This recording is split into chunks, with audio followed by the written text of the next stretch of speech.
Well, well, well.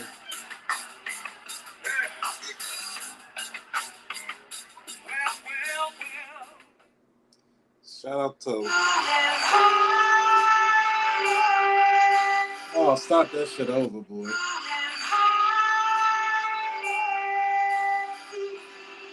Like, share, subscribe. We about to get it in today. Oh, shit.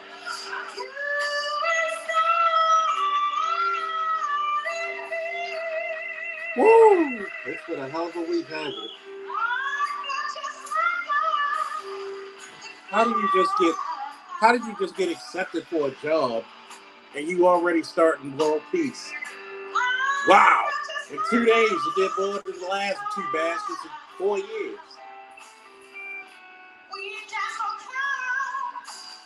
Oh, it's Saturday, folks.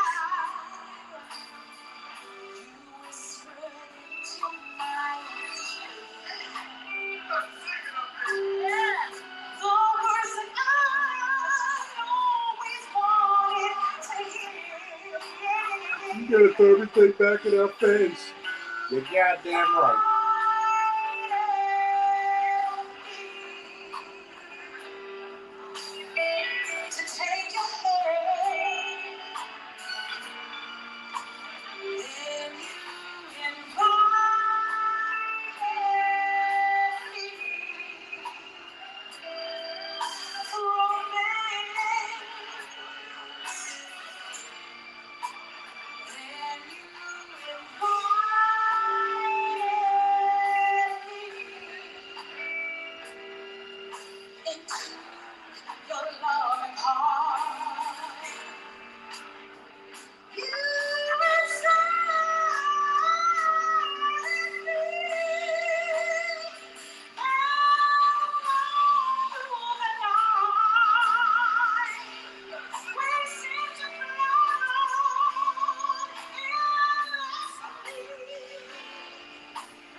Hello, boys and girls. Hello, boys and girls. Children of all ages. Proud to tell you. Proud to tell you. It's a hell of a week, wasn't it? Hell of a week.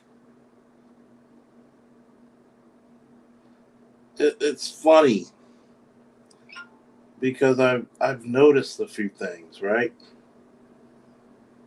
I've noticed that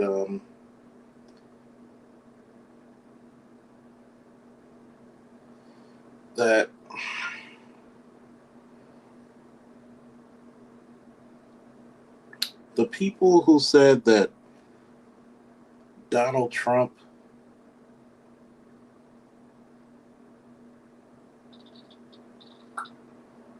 literally, literally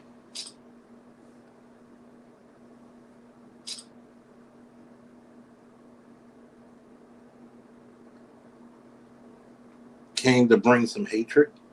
He started a lot of world peace right now, hasn't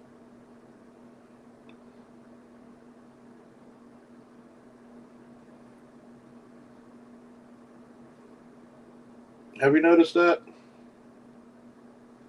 Everybody who had smoke for Trump,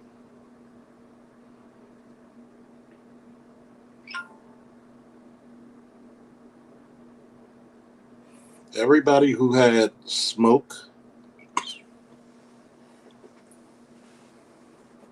for the Black Manosphere, the guy really started a lot of peaceful shit just with his presence alone. I don't know about you, but I'm about to pull it up real quick. You know what I'm saying?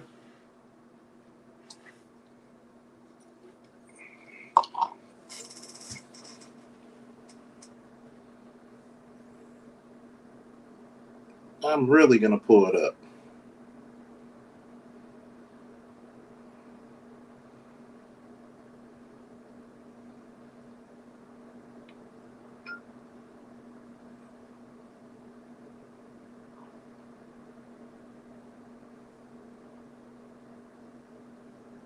I'm going to do something very, very honest.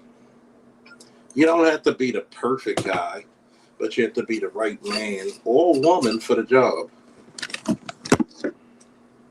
And anybody who tell me that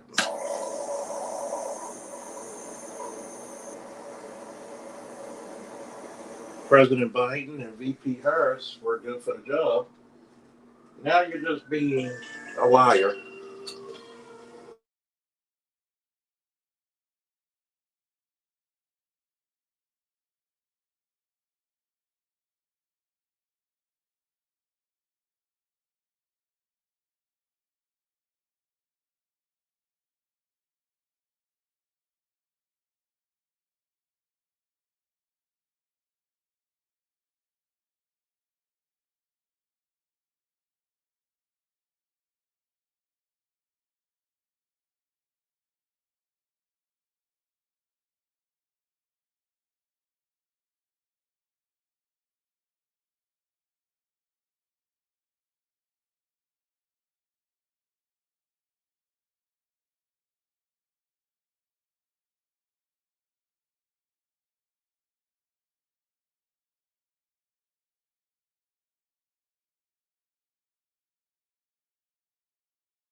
I'm back, folks. I don't know why everybody's fucking getting their panties in order. It was a phone call. Don't worry.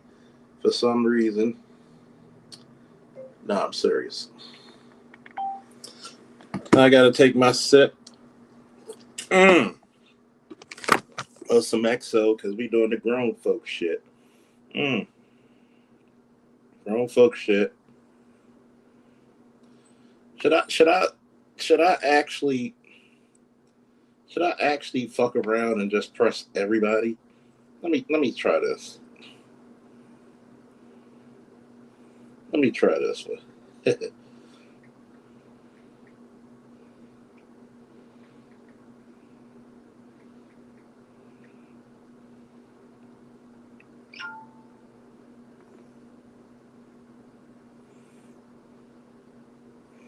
I don't get it. You know, I'm having interesting discussions with some of my friends on Facebook. Some of you actually are my friends on Facebook, so you've seen most of my posts. There's people who are diametrically opposed to Trump, but they think very pragmatically and said he's the better candidate. You support a racist? Oh my God! Come up with some better stick. Come on. Come on.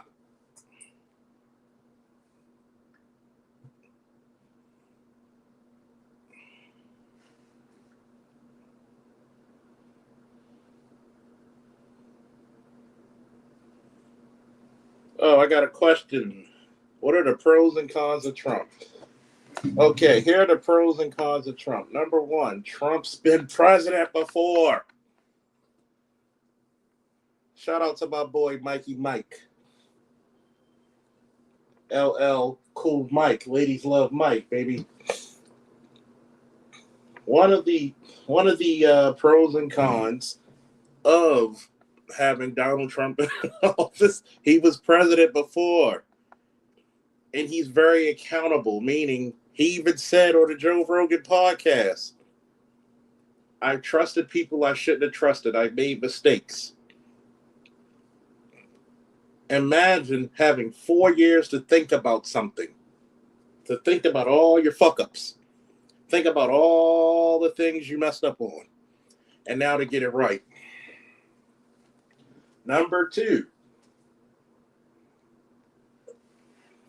Trump has a really, really decent, if not good, relationship with Xi Jinping and Vladimir Putin, two of our biggest current rivals.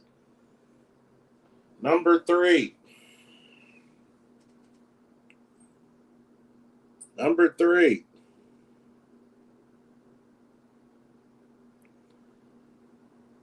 you have to realize that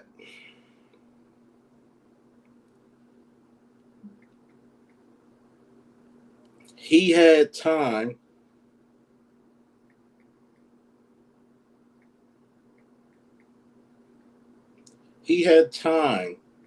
to develop a greater plan.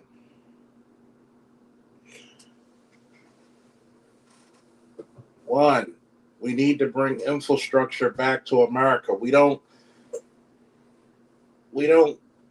build shit anymore. We're not innovative anymore. If you're competing with China, who can outbuild us in a week, what it might take us in a month to a year, something's really fucking wrong in the global sphere of power.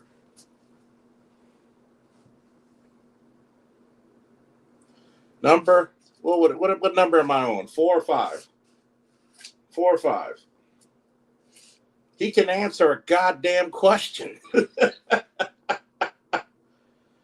He can answer a goddamn question.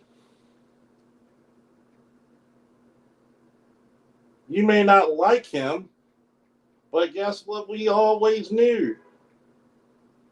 Everybody doesn't have to be liked. Everyone doesn't have to be this loving, doving person. Can you do the goddamn job?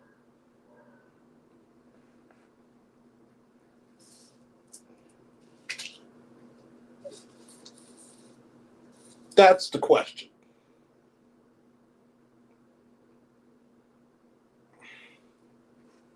Have you noticed that the world was really fucking peaceful when he was in charge?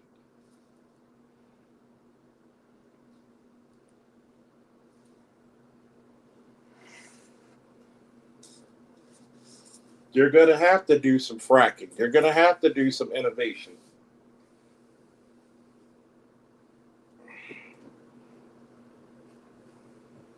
He just appointed a female,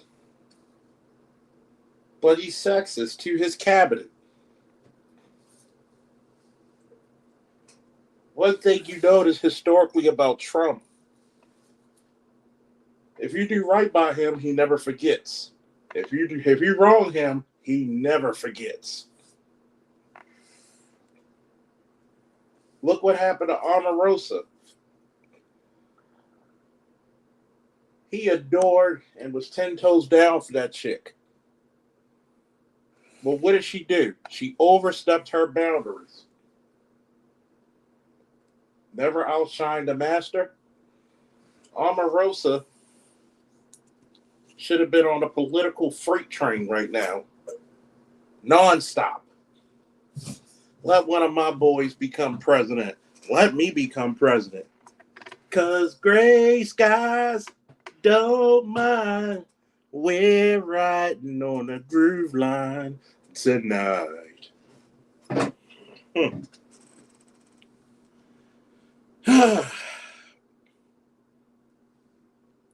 You cannot. This is another factor. He's going to stop all. Here's one of the biggest things. When the fuck does Hamas say that we're willing to have peace talks? Hamas, China, Russia, peace talks. And see, this is the magic thing, LAPD SWAT. Being a leader, sometimes you got to say fuck everybody's feelings and do what's best for the team, the group, the country. You know, as a leader, you cannot make everybody happy every day, every single time. Sorry.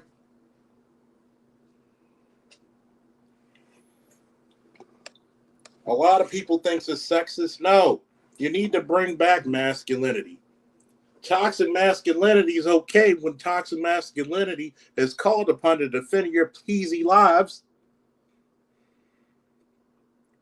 Toxic masculinity is okay when somebody's got to pull you out of some rubble in a burning building to save your life. Toxic masculinity is okay when you're dialing 911 to call a dude like me, Mike, or Josh to come save your ass. Or when you get a home invasion, toxic masculinity is the shit. But not one time have you heard in the last 10 years of toxic femininity.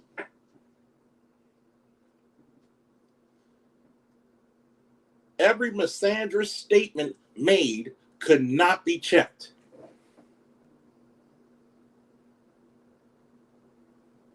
When has the Democratic Party, or any party for that matter, checked anybody making statements that were hatred towards men? And you're mad because men checked out?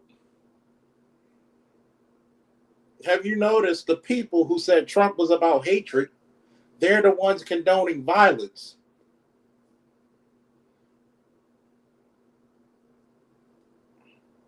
Why is the world talking about peace talks that they were not even trying to do with the Biden administration?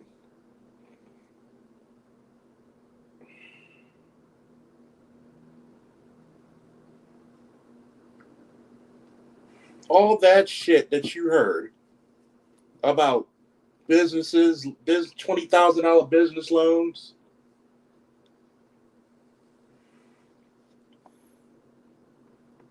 You're the vice president. You're the second in command.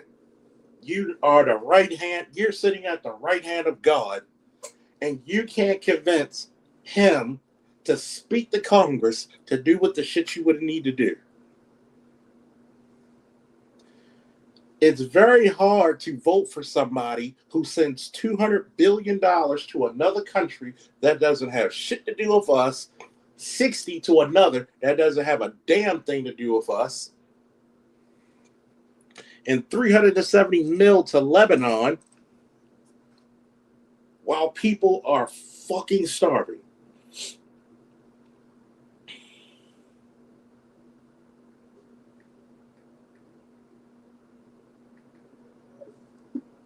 It is incredibly hard to convince people of that shit. I'm sorry if people are offended by the words coming out of my mouth, but if you don't like them, fight me and fuck you. I'm only saying this out of love. I'd rather lie for you than lie to you. You cannot sit here with a conscious thinking brain and tell me that this Biden-Harris administration was what we needed for a country. It is impossible.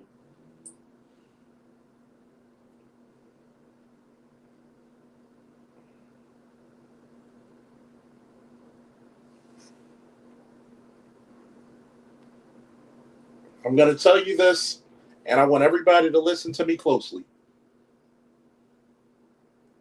I want everybody to listen to me closely.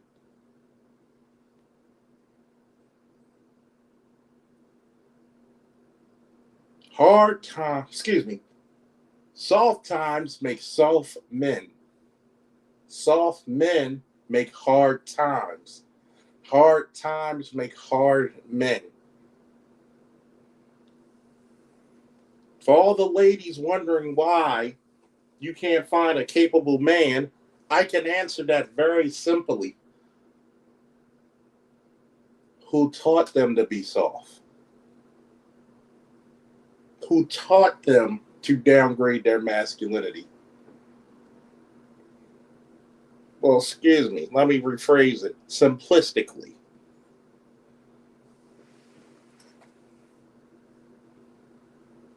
Remember, I'm one of the oldest of millennials. We grew up during a time when I could be the father and the mother. When there's not a goddamn thing your mother could teach you about being a man. She could teach you to be a nice human being. Sure. The greatest thing a parent, mother or father, can do is know their capabilities and know their limitations. I, as a father, cannot teach certain things his mother can.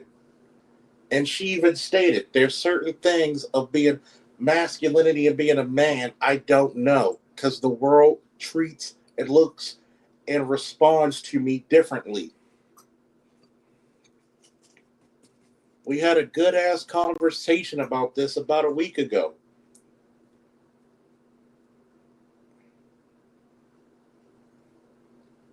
Shout out to Lewis Collier because we had a fire ass stream that we simulcast together. And he made up a good he made a good statement. People do not understand power. The ability to dictate reality for anyone else and they take it as fact and true.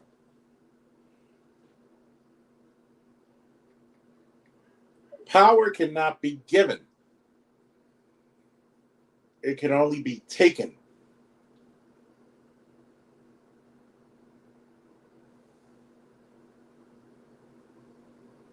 You wonder why we have all these migrants? The women falter on their part. Instead of focusing on families, you focused on your career. And then when you're running out of reproductive time, now you want a man. Then you get mad with the man who wants a younger woman because it took him like 30, 40 years to become established.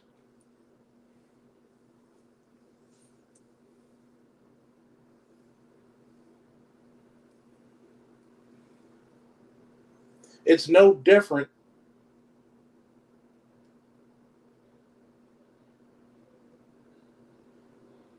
than a man fucking over his life, getting in trouble, ruining his record and career, and all of a sudden now he wants a good wife. So you can ruin her life too?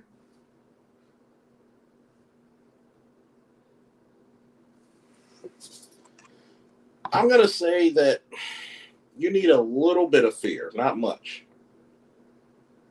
When people talk about the fear of God, people misconstrue that. It's the reverent respect, like the reverent respect you have for your grandparents, your pastor, your teachers, the police.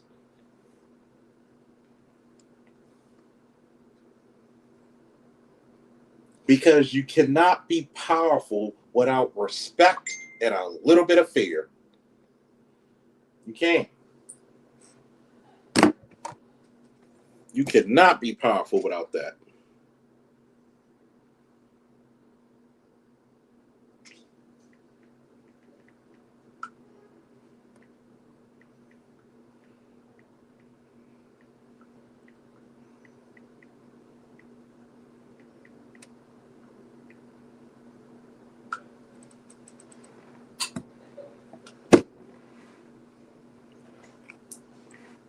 You cannot raise your children without the children respecting you, but also having a smidgen of fear.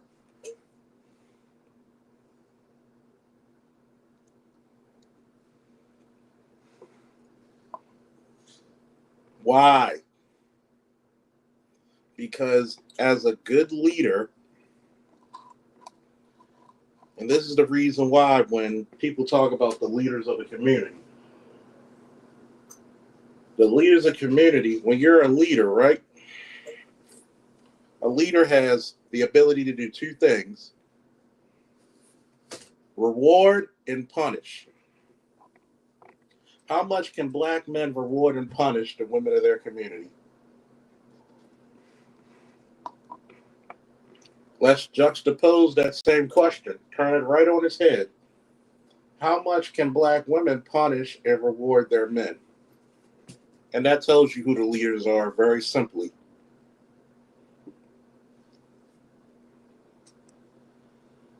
Fear works. But fear, you cannot always rely on. You should have it in the back of somebody's mind, but it should not be the forefront, because that's how you get taken down as a leader. People should have reverent respect for you.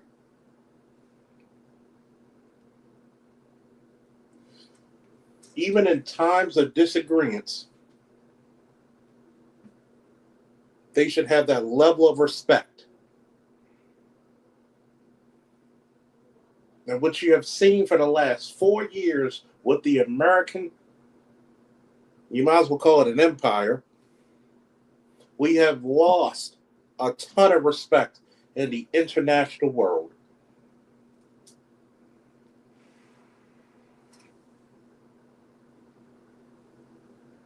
There used to be pride in being the policeman of the planet when it came to America.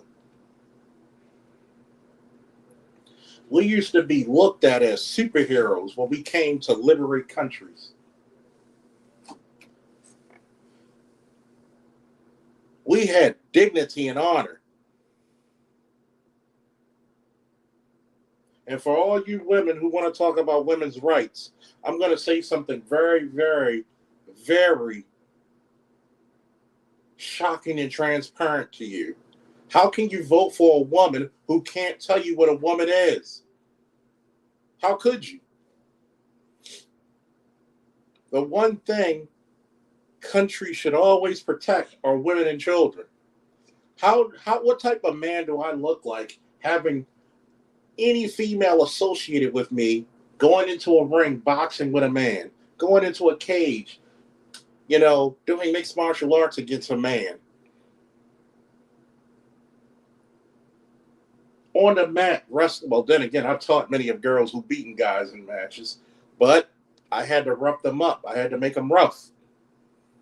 Most women are not willing to go through that crucible to become that skilled to beat someone who's physically stronger than them.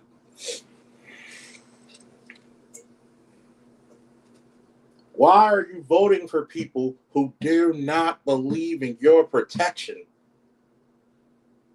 I'll wait because I share this on my social media, baby.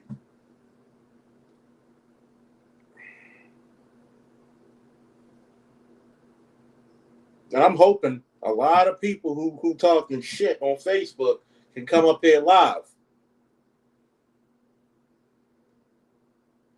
You thought Kevin was bad. Where the fuck you think Kevin got his shit from?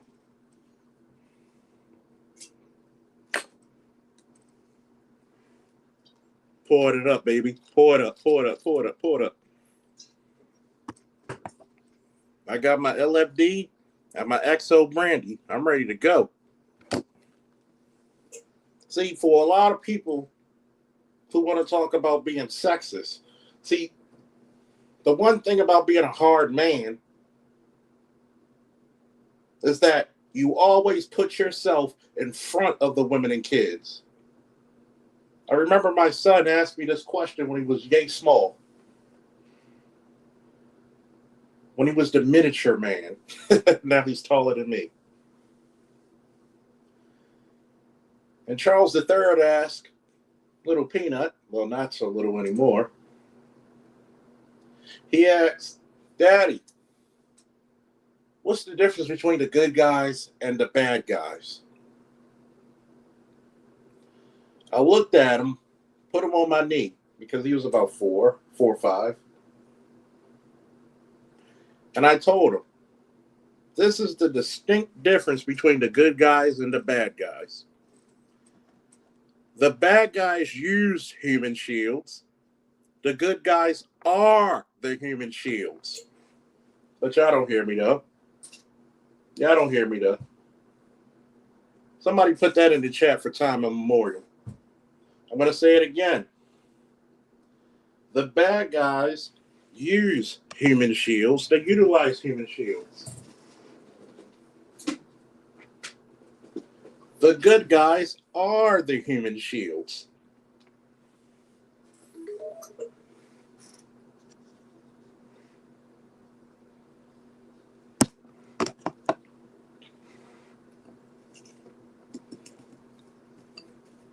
One of the deepest catchphrases in modern literature. With great power, what's the rest of it?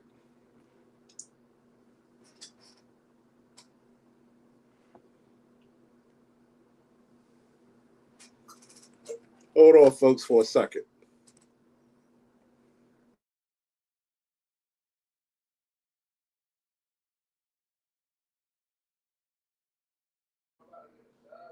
There, you stink anyway. Hurry up. Just for 1 second.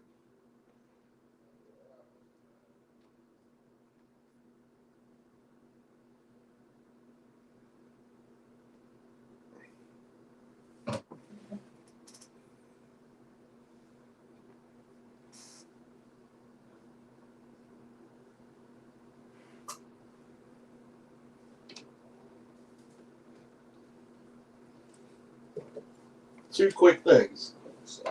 If I told you this phrase that everybody knows in modern literature, at least the last 50 years, if I told you this phrase, could you finish it? That's the first part. With great power, what? Say it loud so they can hear you. Comes great responsibility. Where did we get that from? Spider-Man. What's the difference between good guys and the bad guys? Good guys. Well, they both the same. It's just one. Here's the definitive. One fights do that first. Here's the definitive difference that I told Peanut when he was 4 or 5. And keep this in your brain forever now. The bad guys utilize human shields. The good guys are the human shields. That makes sense. Keep that in your brain forever. When you want to do this type of life, this ain't a career. This is a lifestyle. People be like, you're crazy. You goddamn right I'm crazy. You know why? I'm fighting against my fight or flight. When everybody's running away from shit, I got to run towards it and solve it. Keep that in your mind. So when people get upset with strong men, because you got to realize this, not everybody's used to being around men of stature, men of poise.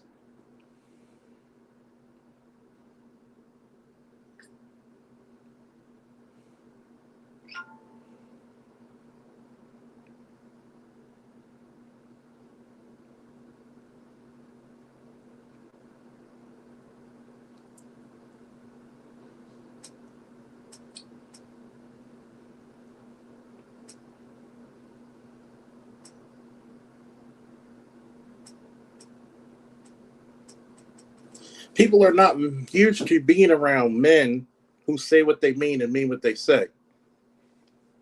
See, this is the reason why a lot of females avoid certain types of men. Because a man who's about his business is not going to take certain behavior.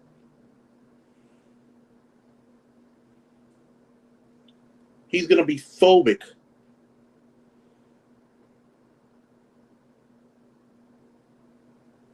He's going to be phobic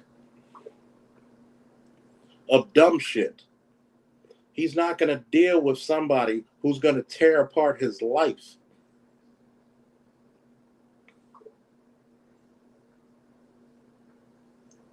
He's not going to allow that shit. He doesn't want chaos. He craves peace above all.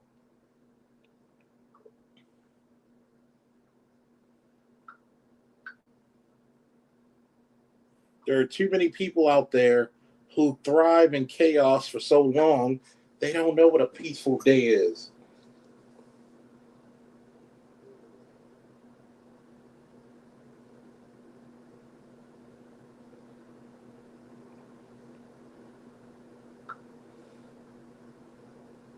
There used to be a thing when we used to say, blessed are the protectors.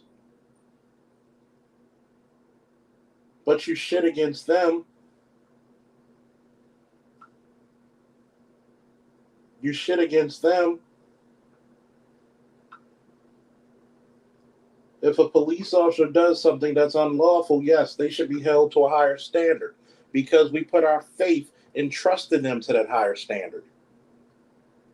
But at the same time, they should have the utmost respect because they're doing something, whether volunteered or voluntold, that 99.9% of people will not do, could not do, and afraid to do.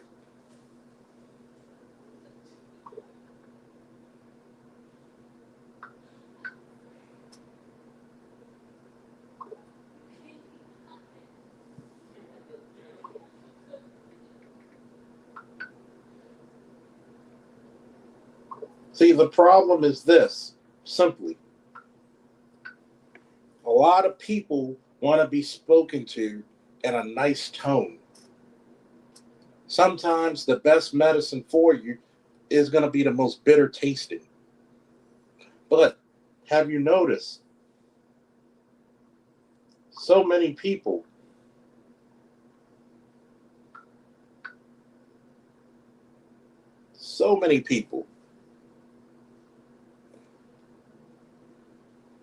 are upset, showing so much vitriol that they condone violence against others just because they don't have a similar opinion as them, which is ridiculous, which is sinful even.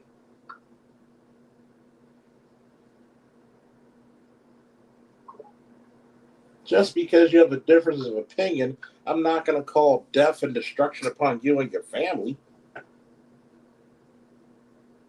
No sense does that ever make.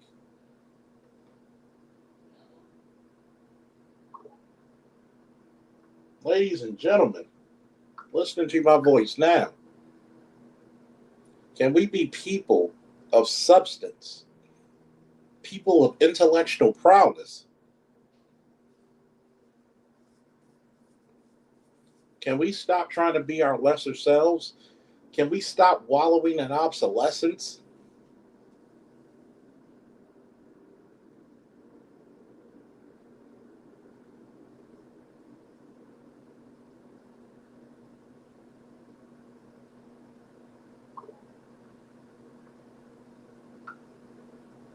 There's many friends of mine who voted differently. They're still my boys. They would have my back in a line of war, and I damn sure will have theirs.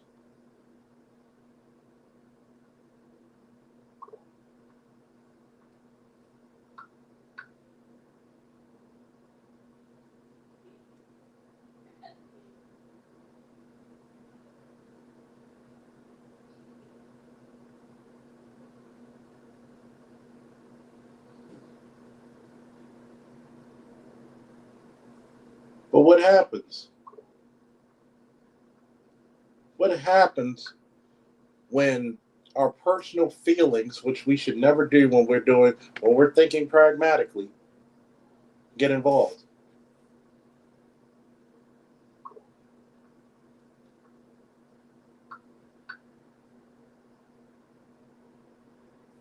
Are we building to a better system, or are we just pissed about things that are outside of our control?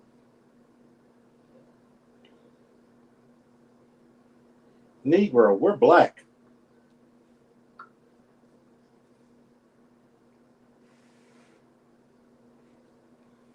We should be used to this shit.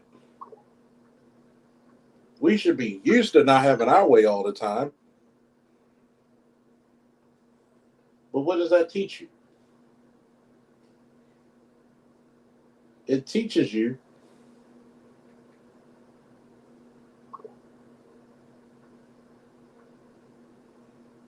that there's a lot of maturity and a lot of growing up people in this country need to do.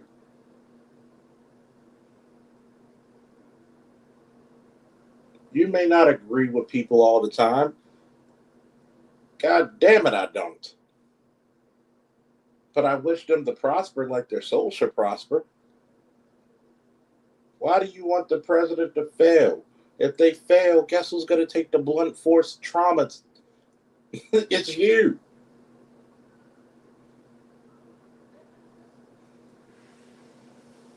Need to grow the fuck up and get out your fucking wee feelings.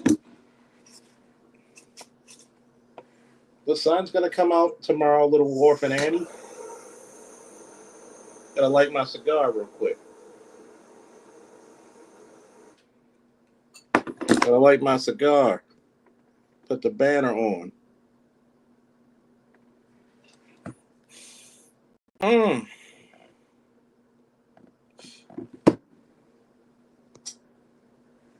thought we're better than this.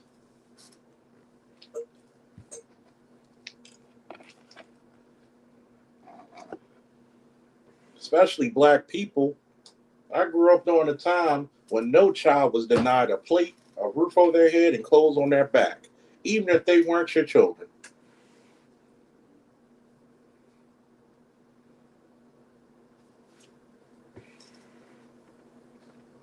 I remember summertime, even in Baltimore. You never know when a block party was going to be started. Somebody had a grill burning somewhere. Thanksgiving. Some of the older people who relatives didn't visit much or their wife or husband passed on. You had Thanksgiving over their house, so you invited them over your house. It didn't matter if that person voted Democrat or Republican or Independent, Green Party. No. Did it fucking matter? Hell no.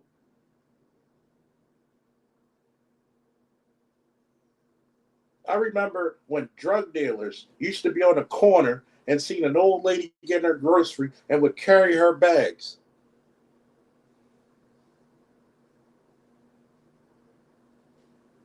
I remember when the worst of us had dignity and respect for the people hardworking.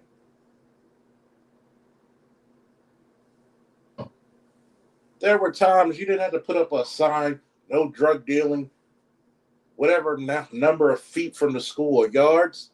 They didn't do it.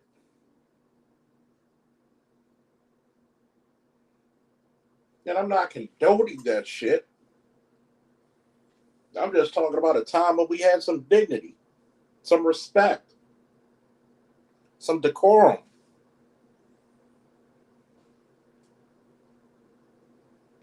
You know what I appreciate about Ali, Sean, Dern, Aaron, Mel, Vince, Josh,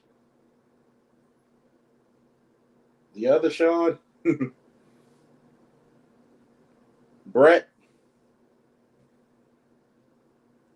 We can have the difference of opinion and stand on our square, and there's no hatred. We'll even joke about it.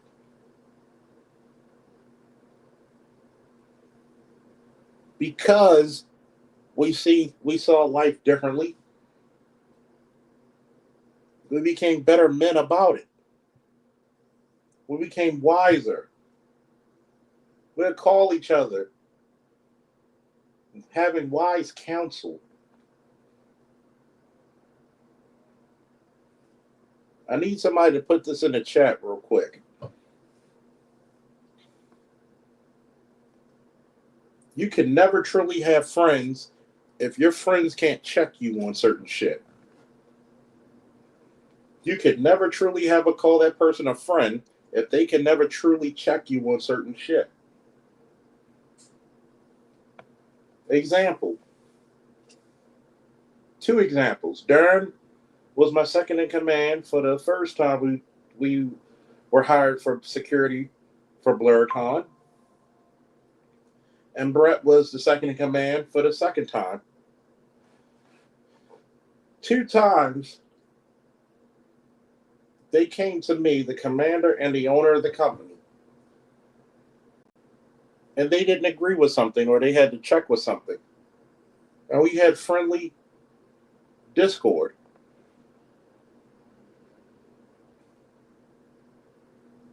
They were like, whoa, whoa, whoa, you got to stop there. Got to stop there, Commander.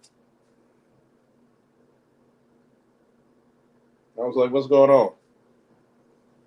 I don't necessarily agree with this. That might not be a bad look. I could have been like, well, it's my company. I do what the fuck I want. But no.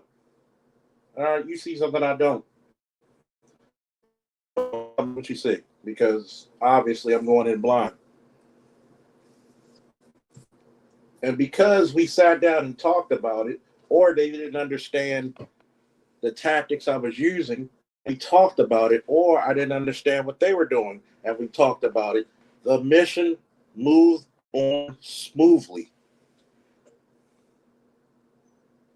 Whatever happened to that? Even if you had a difference of opinion, a person who has a difference of opinion is supposed to do what? Keep you sharp.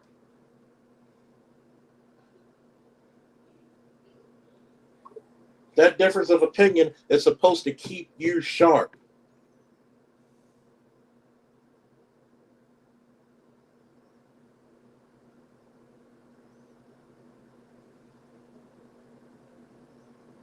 The same way a female is supposed to come to me and articulately explain to me the importance of female rights, I'm supposed to come down to her and explain to her so vividly the importance of fathers and men's rights. To make what? A more perfect union. I don't get what I'm saying. Give me a woo if you feel that. Give me a woo if you understand what I'm talking about. I need some woos in the chat if you feel me. I don't have enough audience participation here. I got to know y'all still breathing.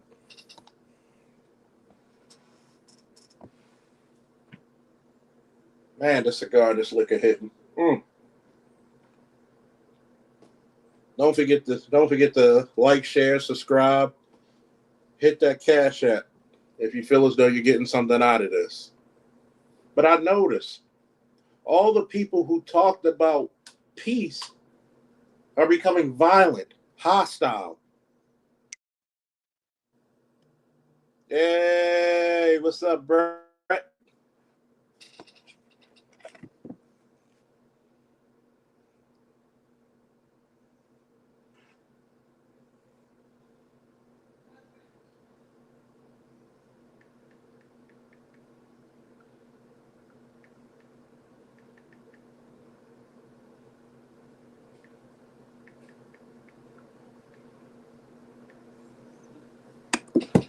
There's a reason why. There's times when me and Ali, people outside of our relationship for almost 30 years, will see me and Ali talk about each other which way, this way. But some of my most intellectual conversations are with Ali.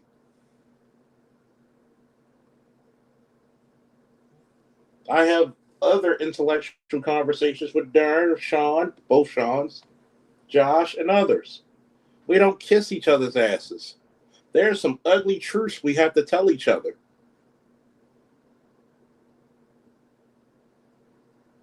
But it's nothing but love, brotherly love. You don't ever want to see your brother end up broke, end up poor, end up making a fucked up decision. How can you say you love that person if you don't want to see the best for them, even if you have to tell them the truth that's not going to be given, that's not going to be received well? Yes, sometimes there's a way you can go about it, but sometimes you got to be brutally honest. And there's nothing wrong with that. That's what made us as a people, us as a country, great. What did they say in the beginning of All in the Family, where girls were girls and men were men? Well, now they're going to abuse us. Why the fuck do most men do not abuse their women? Most men cherish their women, even if the chick is hostile.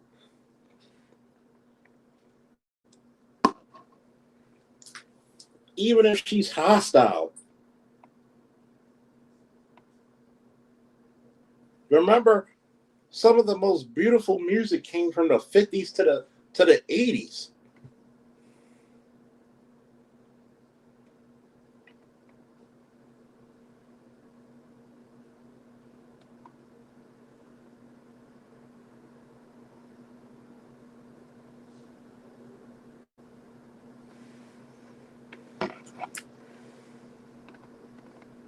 I think it's strange.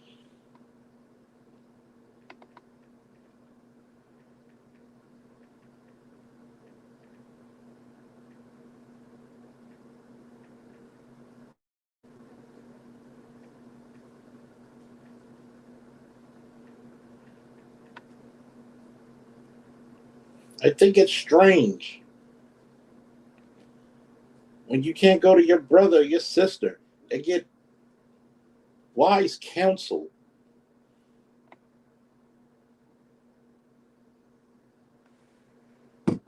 You can't wish somebody well.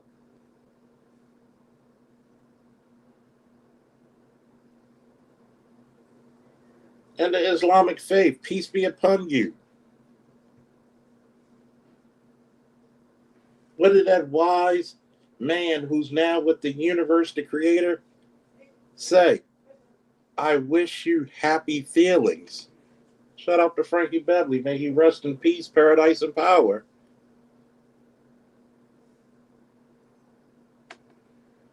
We got away from that. Shout out to Kamala Harris. She put up a better fight than I thought she would.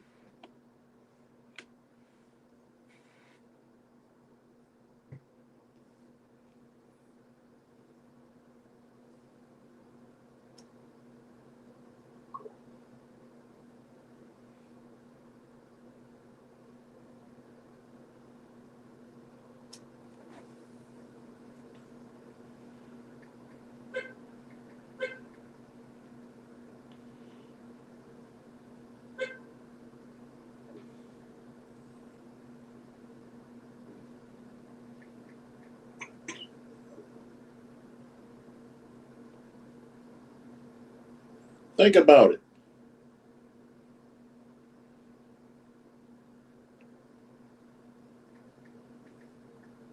We were great.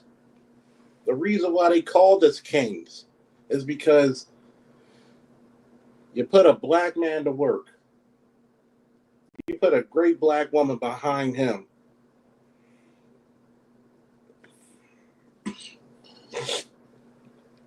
I gotta ask permission from the chat. Can I go black pill with you for a minute? Can I speak to you without morality? Can I just tell you what the real without morality and all the other bullshit?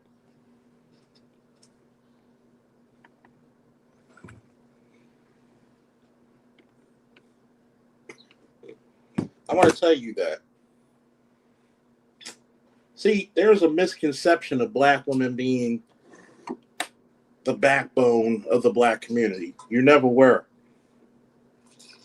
The men were the backbone. They were the muscular and skeletal structure of the black community.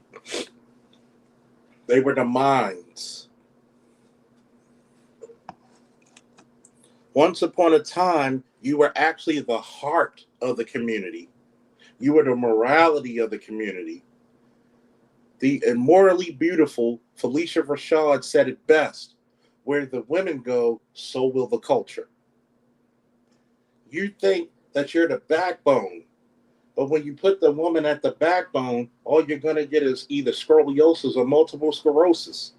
You were the heart. You were the soul of the community. You were the ones who inspired the men to be great. That's what you were. We were the men of purpose. We gave the woman purpose. If the husband couldn't read, guess what he told the wife? Make sure that boy gets raised up to be better than me, and I'm going to teach him all the shit that I wish I grew up with.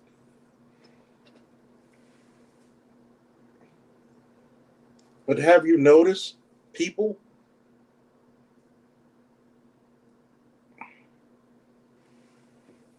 Two things I could openly say about the Democratic Party and the Republican Party that they have to answer to.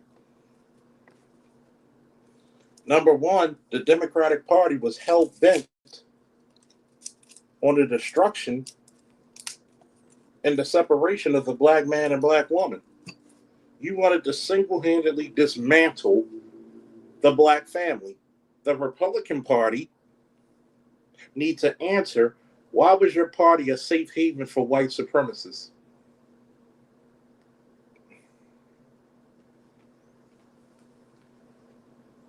But y'all don't feel me, though. I need some booze in the chat, man.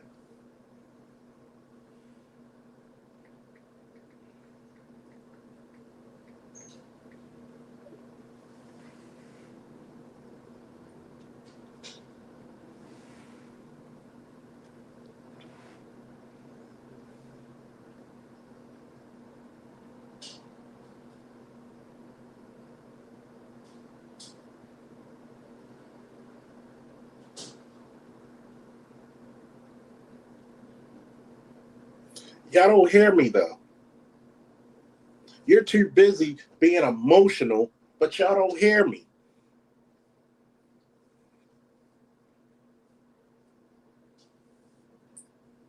It's because too many of you have been bullshitted convinced that you're my competition instead of my complementary.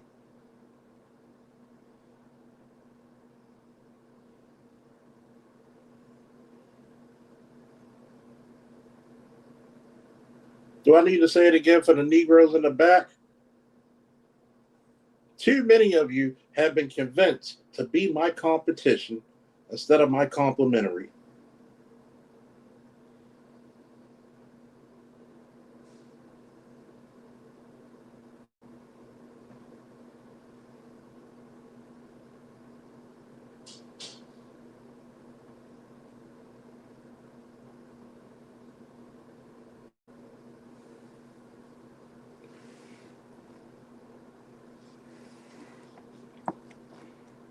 That woke.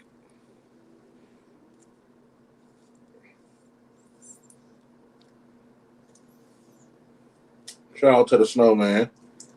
What's up, A-Boy? What's up, Art New Style? Too many of you have been raised in communities and houses for so long when you were told, you've been indoctrinated not to trust your man, not to trust any man. I'm convinced that modern women don't even understand nor comprehend nor can visualize what a good man is if he walked right past them. If he was hot glued, stapled, sutured, and metamorphized into their system.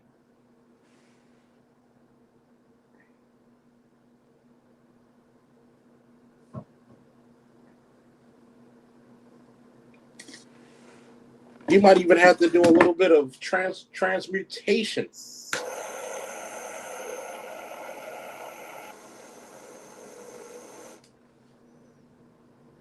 There's a lot of men out there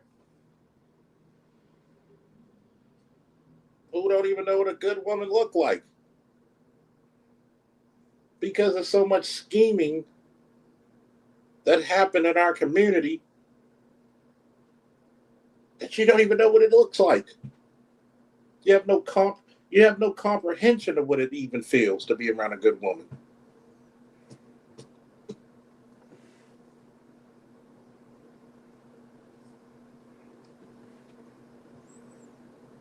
How many times have a good woman told you, I believe in you?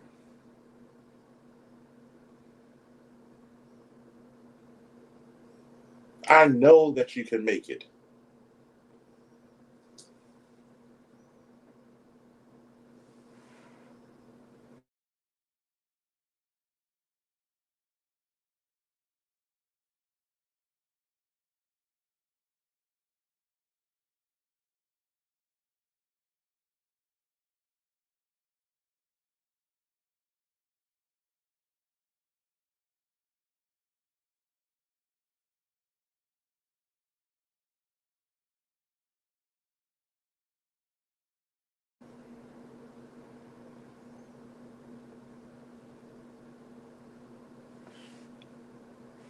I'm going to share you this poem or quote by Maureen Williamson.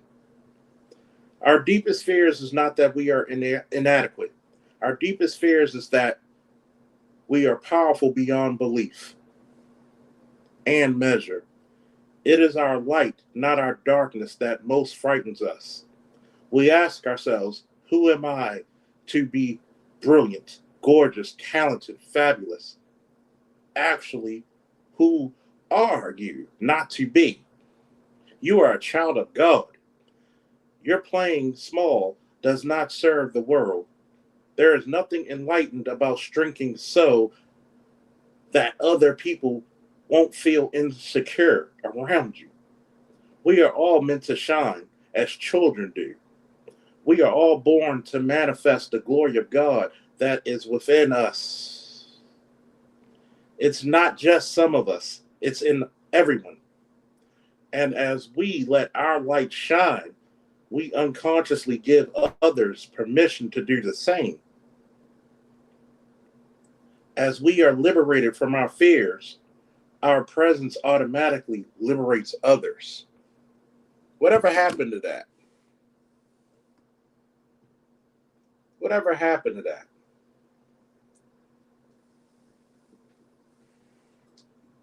Maybe I'm a dinosaur now. Maybe 42 years of age. I'm just, I'm not meant for this shit. Maybe I'm a throwback. Maybe I'm evolutionarily backwards.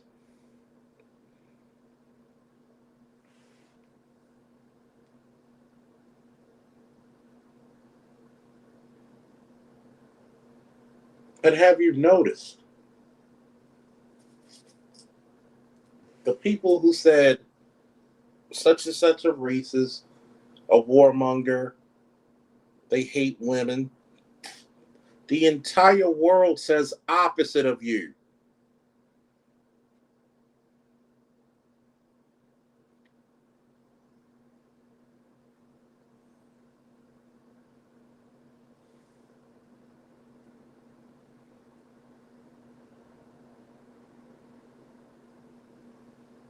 The entire world says opposite of you.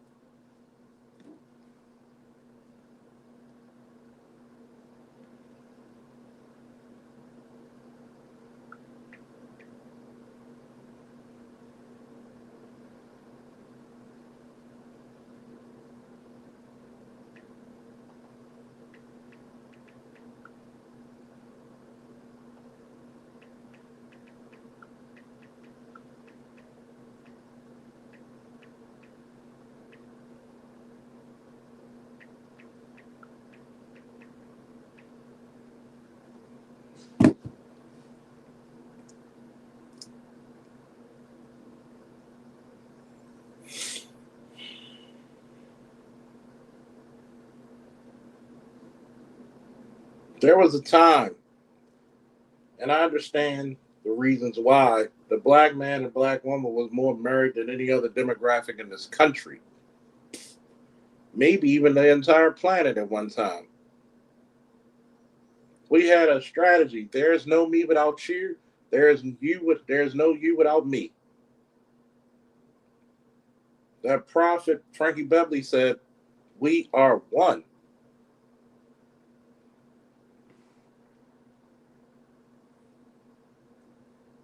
There's a lot of people, and I'm speaking to the black men right now. I need my black men to give me a woo in the chat real quick. Give me a woo. Do not be ashamed of standing up for yourself politically. What you've done was 22% voting for Trump. You showed the world that we deserve respect, we deserve dignity, we deserve for our voices to be heard, whether if it's local, state, or federal. You're going to cater to us like any other damn demographic if you want our vote. If you're a mayor of a city or a governor of a state, that should shake you to your fucking core.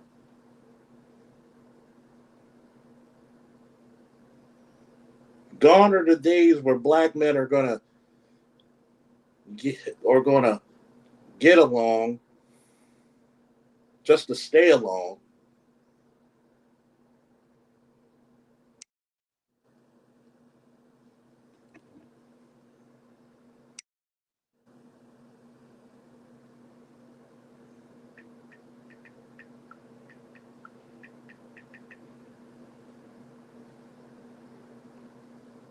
Hold on for a second, folks.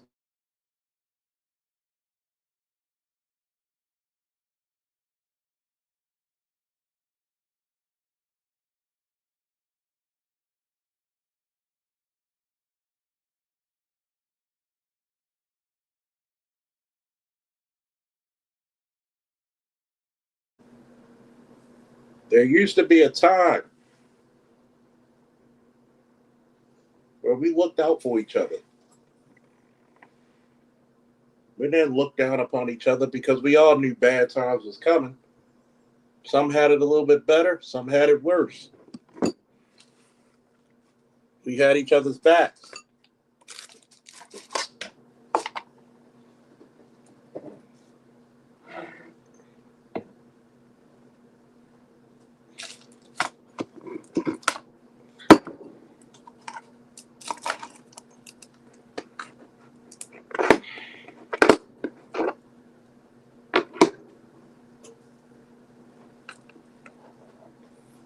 I love each and every one of you, but I had to get on black men's cases for a minute on Art New Styles channel last night. Black men, support your goddamn interests. Where your money goes, that's where your vote goes. You want people to speak about your plight? You can't go to them. You can't go to the major media sources. Look what happened. You got to go to a Art New Style, a Snowman, an Angry Man, a BGS, an Art of It More, an AB Media, an Embrace Villain, a Red Pill Supercell, a Charles Faulkner Jr.'s channel, a Dr. Tiason Johnson's channel, a Dr. Ronald Neal channel, for somebody to speak about your plight. You want us to speak about your plight full time? Then guess what? You're going to have to support full time. The only reason Kevin could spread his word full time is because people donated full time.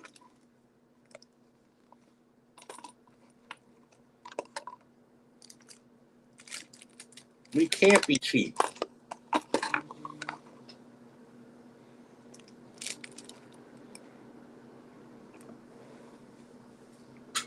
We can't give up while we're such on the verge of victory.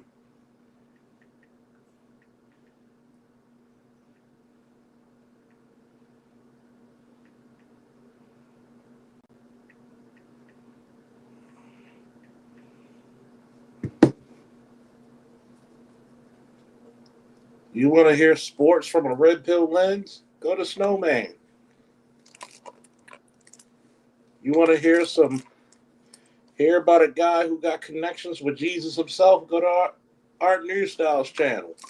The man's drawing pictures and giving you some historical things through the NOI and also other connections he had as a college graduate and a frat man. BGS with the global and domestic politics.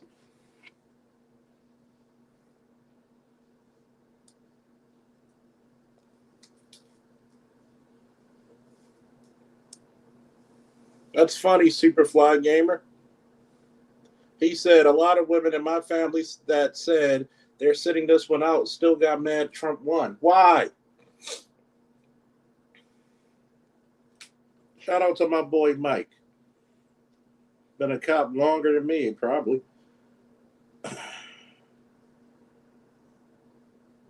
This is when he was just president-elect for 2 days. The stock market hits record highs. Migrant caravans at our border dissolve. Hamas calls for an end of war. Bitcoin hit record highs. Putin ready to end Ukraine war. Qatar kicks out Hamas leaders. The UE will buy U.S. gas, not Russian gas. Putin will sell oil in U.S. dollars. Zelensky phones Trump and Elon Musk. New York City mayor ends vouchers for illegals. Mexico to stop migrants at U.S. border. China wants to work peacefully with U.S. Big U.S. company to move out of fucking China. This is only the first 2 days.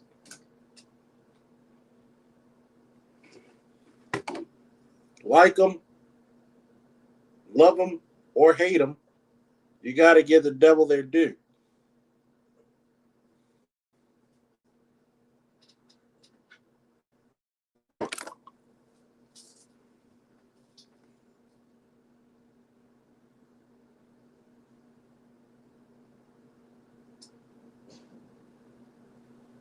If you're dumb enough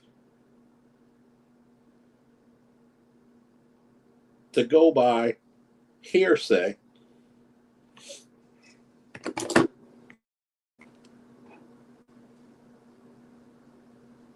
shout out to the Rocket King. Salute Charles in chat. Just get it out into the ether. Faulkner 2028. Yeah, I already said Faulkner and whomever 2028. Fuck them. Fuck them. See, this is what people really need to get into their heads. This is what people really need to get into their skulls.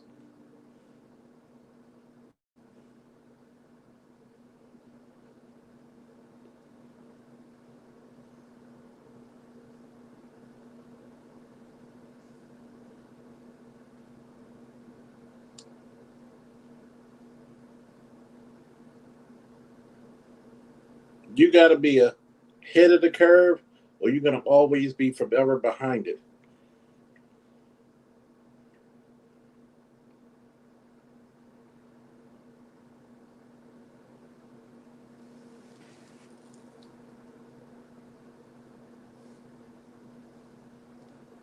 And for some damn reason, black people are consistently behind it.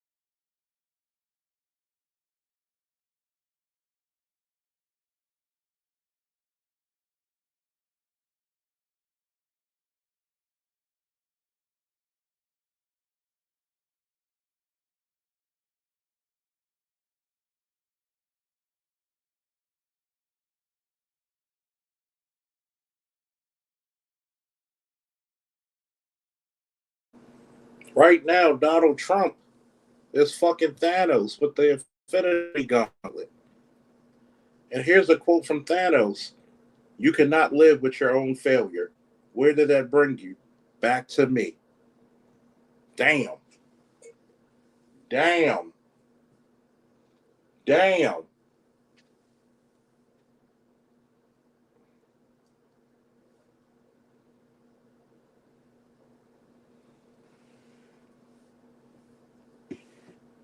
Where did it bring you? It literally brought you back to him. All the failures of this current administration literally brought you back to him.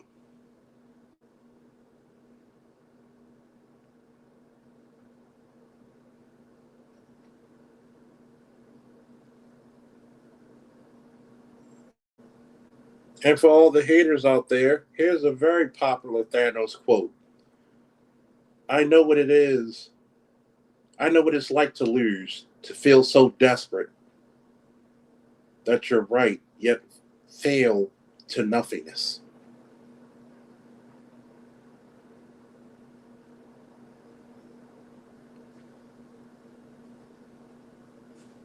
In all my years of conquest, violence, and slaughter, it was never personal.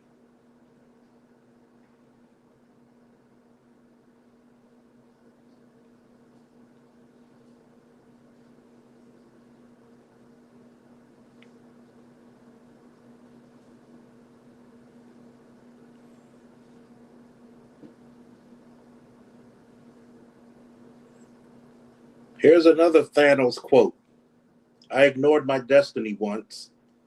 I cannot do that again, even for you."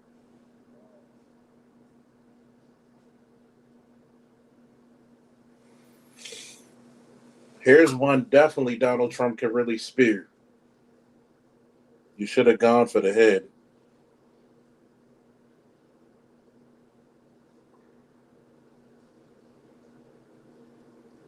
I had to smoke. I had to smoke on that one. I had to smoke on that one.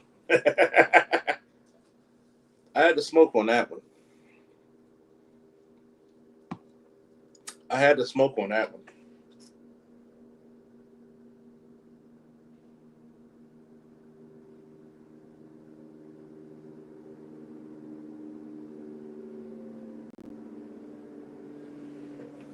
I'm sorry. A lot of people bitch, moan, and complain about the prices.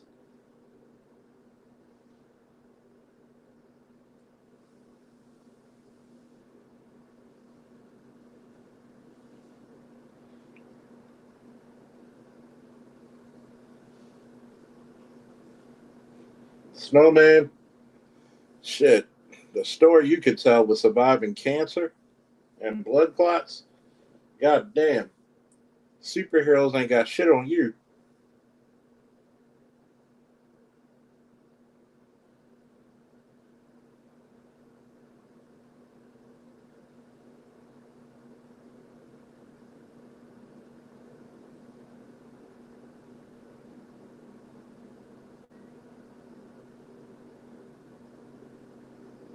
Here's another Thanos quote: "The hardest choices require the strongest wills."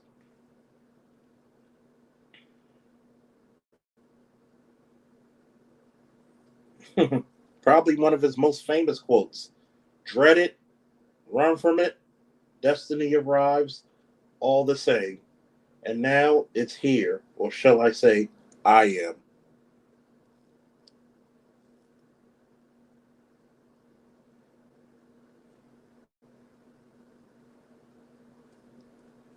Here's definitely a quote Donald Trump could use: "All that for a drop of blood."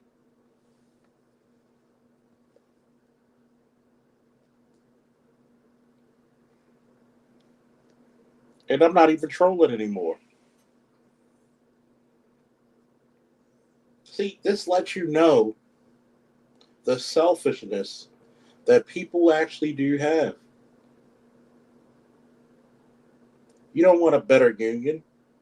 You don't want a better country. You just want to flaunt. You want to flex on someone. You want to brag about lifting 5 pounds to a person who could lift 1,000. What is lifting 5 pounds to a person who could lift 500 pounds?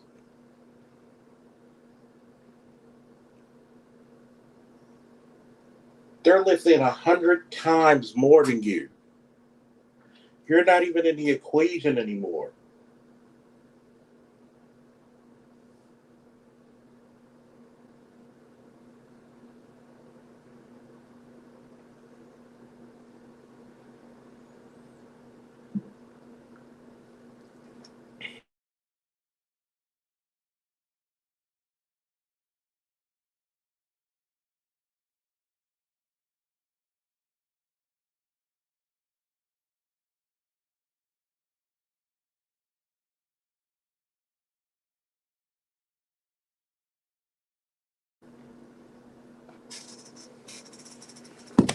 Don't forget to hit that cash app, people. Support your interests. Does anybody want to get on the panel and speak their piece? Friend, foe, or in between? I'll open it up.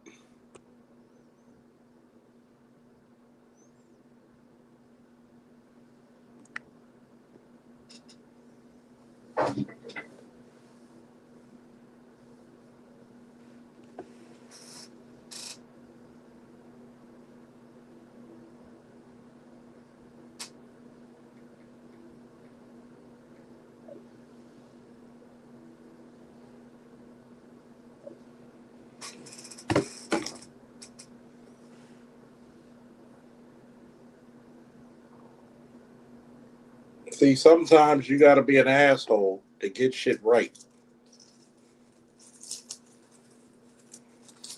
See, the thing is in the black community, we don't respect power. We don't respect efficiency. We don't respect somebody who's the greater.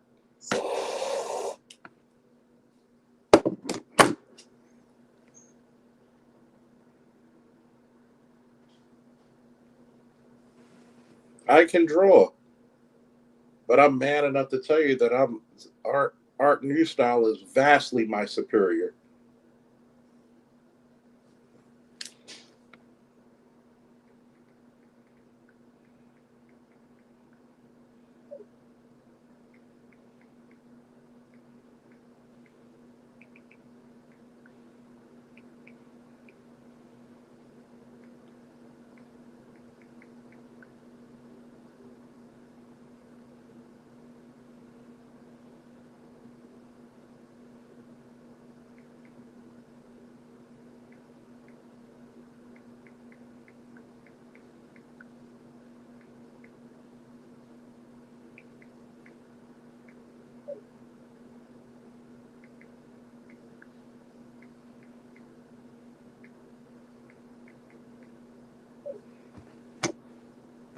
Ladies and gentlemen, boys and girls, children of all ages, we are about to be met by sports' most underrated and highly appreciated play-by-play man.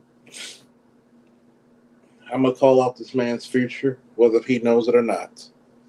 He is gonna be a man of multi-millionaire. He's gonna be the man of the voice of some sports entity. Hopefully, he'll come to Baltimore and do the Ravens and the Orioles proud. Till then, ladies and gentlemen, our very own Brian Snow, aka the Snowman. Woo! What's up, Snowman? Good evening, sir. How are you? I am fine, blown and dandy. And you're fired up too. I love the stuff you were dishing out, man. Was I articulate? Was I correct? Hey, chat. What Yes did and you think about yes. the What do you think about the stuff that I just talked about for the last hour and a half? Was I articulate? Was I on point? Did I make sense? Could you feel it? Could you comprehend it? What was it? All of that and then some.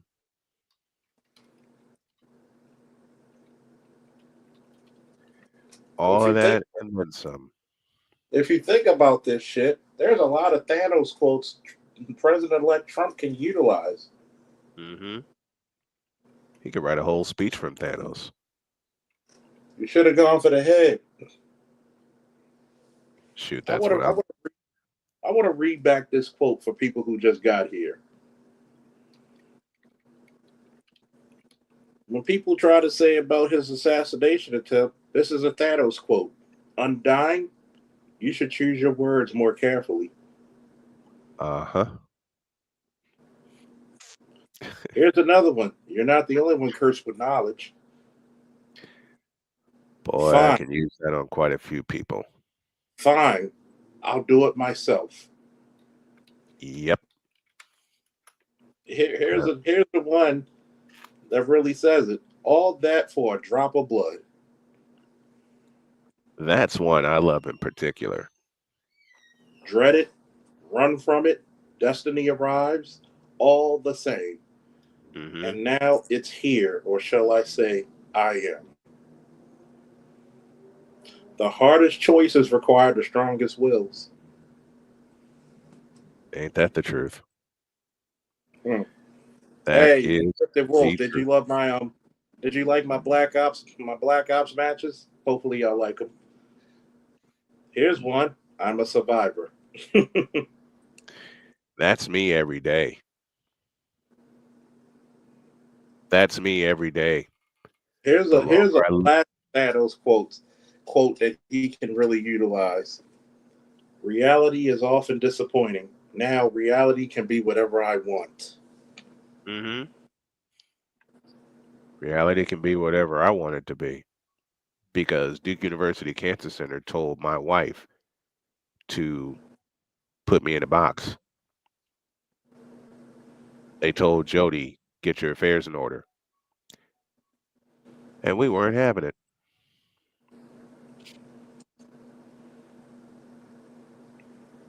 As Joe Buck said on a baseball broadcast to open the 2005 World Series, I am alive and kicking. Here's one that he can use. I know what it's like to lose, to feel so desperately that you're right, yet to fail nevertheless. Mm-hmm.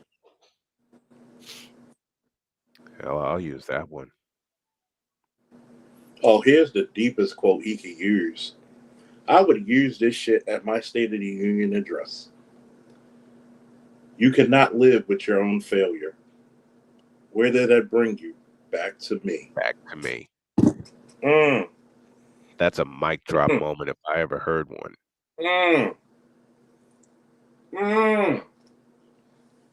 Hold on. I gotta play Slick Rick on that one. Where's Slick Rick? Where's Slick Rick for that one? God damn, that should. Woo!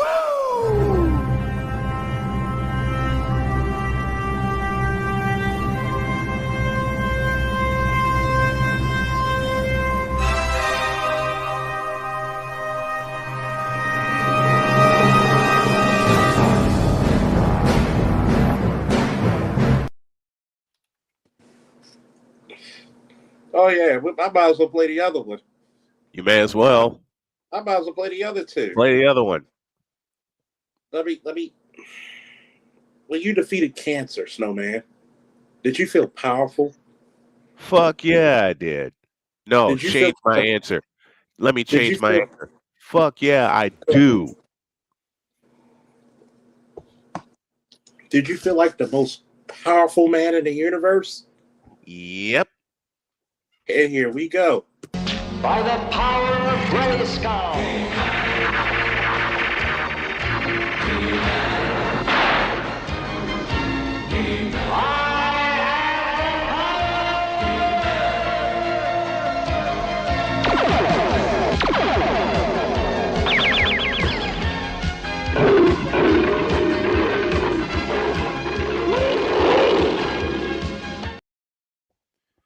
Did you feel like you could go beyond plus ultra? Plus ultra. Now for a lesson. You may have heard these words before, but I'll teach you what they really mean. Go beyond! Plus!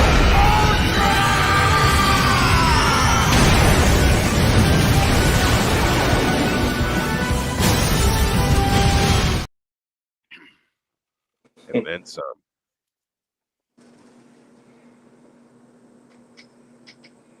And then some. Oh no, this ain't a live just for two people. This is a live And for people who heard what the fuck I was talking about, and I had to get this shit out because, I spent a good part of my day with my dad, a couple of hours. Had to because his truck was down. I had to pick him up so he could go to Lowe's. yeah, And if you know what I love about Lowe's, what's that? they have veteran parking for veterans. That's wonderful. Any veteran get a discount. You know what? It felt good when I got this brand new couch, only one user. This sectional, beautiful sectional, barely headed, didn't even have a scratch on it. Beautiful sectional. The store manager was a veteran as myself, and he remembered me. He's like, "Wait a minute, you Sarge, right? You the police officer. You the vet like me too, right?" Yeah. He's like, "Hey, this Sarge over here, give him the best treatment." I said, "How much is this section? Was it $300?" He's like, "No, for you it's 150. Matter of fact, make that 110. There you go. Heavy ass section." The coolest thing that happened to me recently, I was coming out of wound care and I was playing one of my clips in my car, one of my shorts, and a few people recognized it and me. Hmm. Have you ever noticed when you talk about certain shit in some of your sports? And I meant to ask you this one question. Okay. Like, is it something like, my God, why is it lately Joe Burrows and Lamar Jackson and Joe Burrows ought to be the highest paid players in the NFL because they give you some exciting shit, don't they? Yeah, they do. They do. I mean, 962 yards of offense Almost a in that thousand. Thursday night thriller. Both They times that both times that those two teams hooked up, they had just south of 1,000 yards in their games. they nearly give you almost a whole mile. Mm-hmm. And shout out to Chase, man. Good God, that motherfucker. 11 catches, 264 yards. So when motherfuckers was like, Mark Andrews done, Mm-hmm. and you still got Isaiah Likely, Yep. you still got and Derrick Henry still on pace for 1,000 yards. Correction. I mean, He's on excuse me, pace for 1,500. he's actually on pace for 2,000. That was my next thought. So That was my just next put the goddamn link up here. It's right here, nigga. thought. All we need to do is get one pass rusher and get the fucking whoever the fucking secondary is to be the secondary of last year. Good Yeah. God. Yeah. God damn. What about that? What about that motherfucker Lamar? When he ran back 20 yards to gain like 30. Again, to gain 30. Absolutely. Like, I mean, Burrows, man. Good God Almighty. He threw for 465 in that game. 420, 428, I beg your pardon. 428. As big as a For Ravens four, fan, you got to give credit to him and Chase. absolutely. You have to. You're Hey, like, 17 targets, 11 receptions, 264 yards, which prompts a trivia question. And I know my old school heads will figure this one out because I asked this on my show on Friday. Name the receiver that holds the record for most receiving yards in a game. Jerry Rice? No. It's none of the big three, is it? No. Okay, You you will not, got me. you will not believe the answer. What's the answer? If you go back to November of 1989, you will find the name, and Villainy just got it. Willie Flipper Anderson from the Rams. How many yards? 336. God damn. What the fuck did the defense do? Here you go.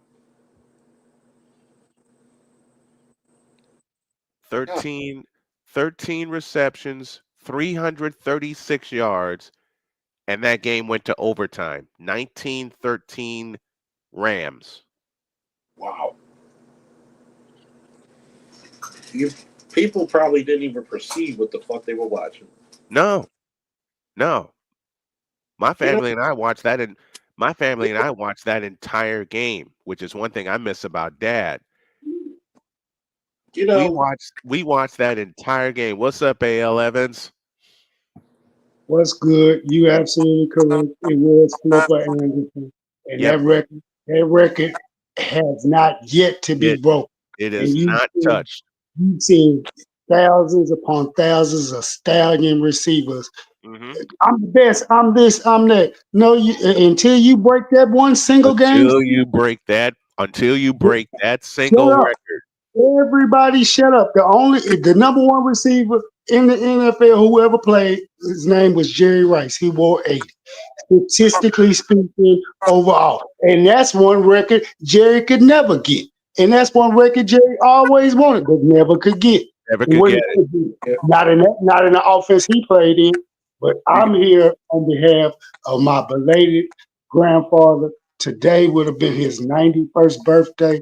I'm not feeling well. I'm in that word I dread to use. Do not like it. I consider it a cuss word. I'm in my PPs today over a man who made me a man, taught me how to be a man, walk like a man, conduct myself like a man. If it wasn't for him, I'd be in the penitentiary or dead. So I must pay my homage to the late great Mr. S.L. Evans Jr. Rest in power. I'll never forget you. you see this cigar? You see this You see this liquor? That's for your grandfather. Thank you kindly. I appreciate it. Even though Gilby vodka was his all-time favorite drink, he drank that white liquor like none other, and hold his liquor like none other. 6'3", 285 pounds of all man. And All see, man. There you that's go. There you and go, that's AL. what This is and for that's you. what we're and, This is for your grandfather. and that's what Thank we're you. and that's what we're missing. America missed. Why do you think Trump got voted in? America missed being masculine. Yep.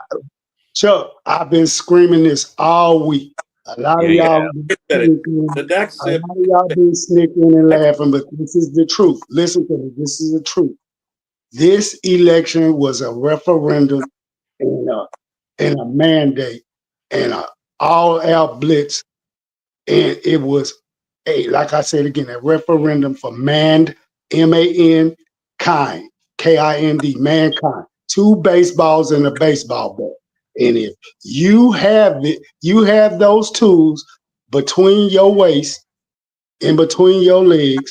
I don't care if you heterosexual, homosexual, or whatever you want to call yourself.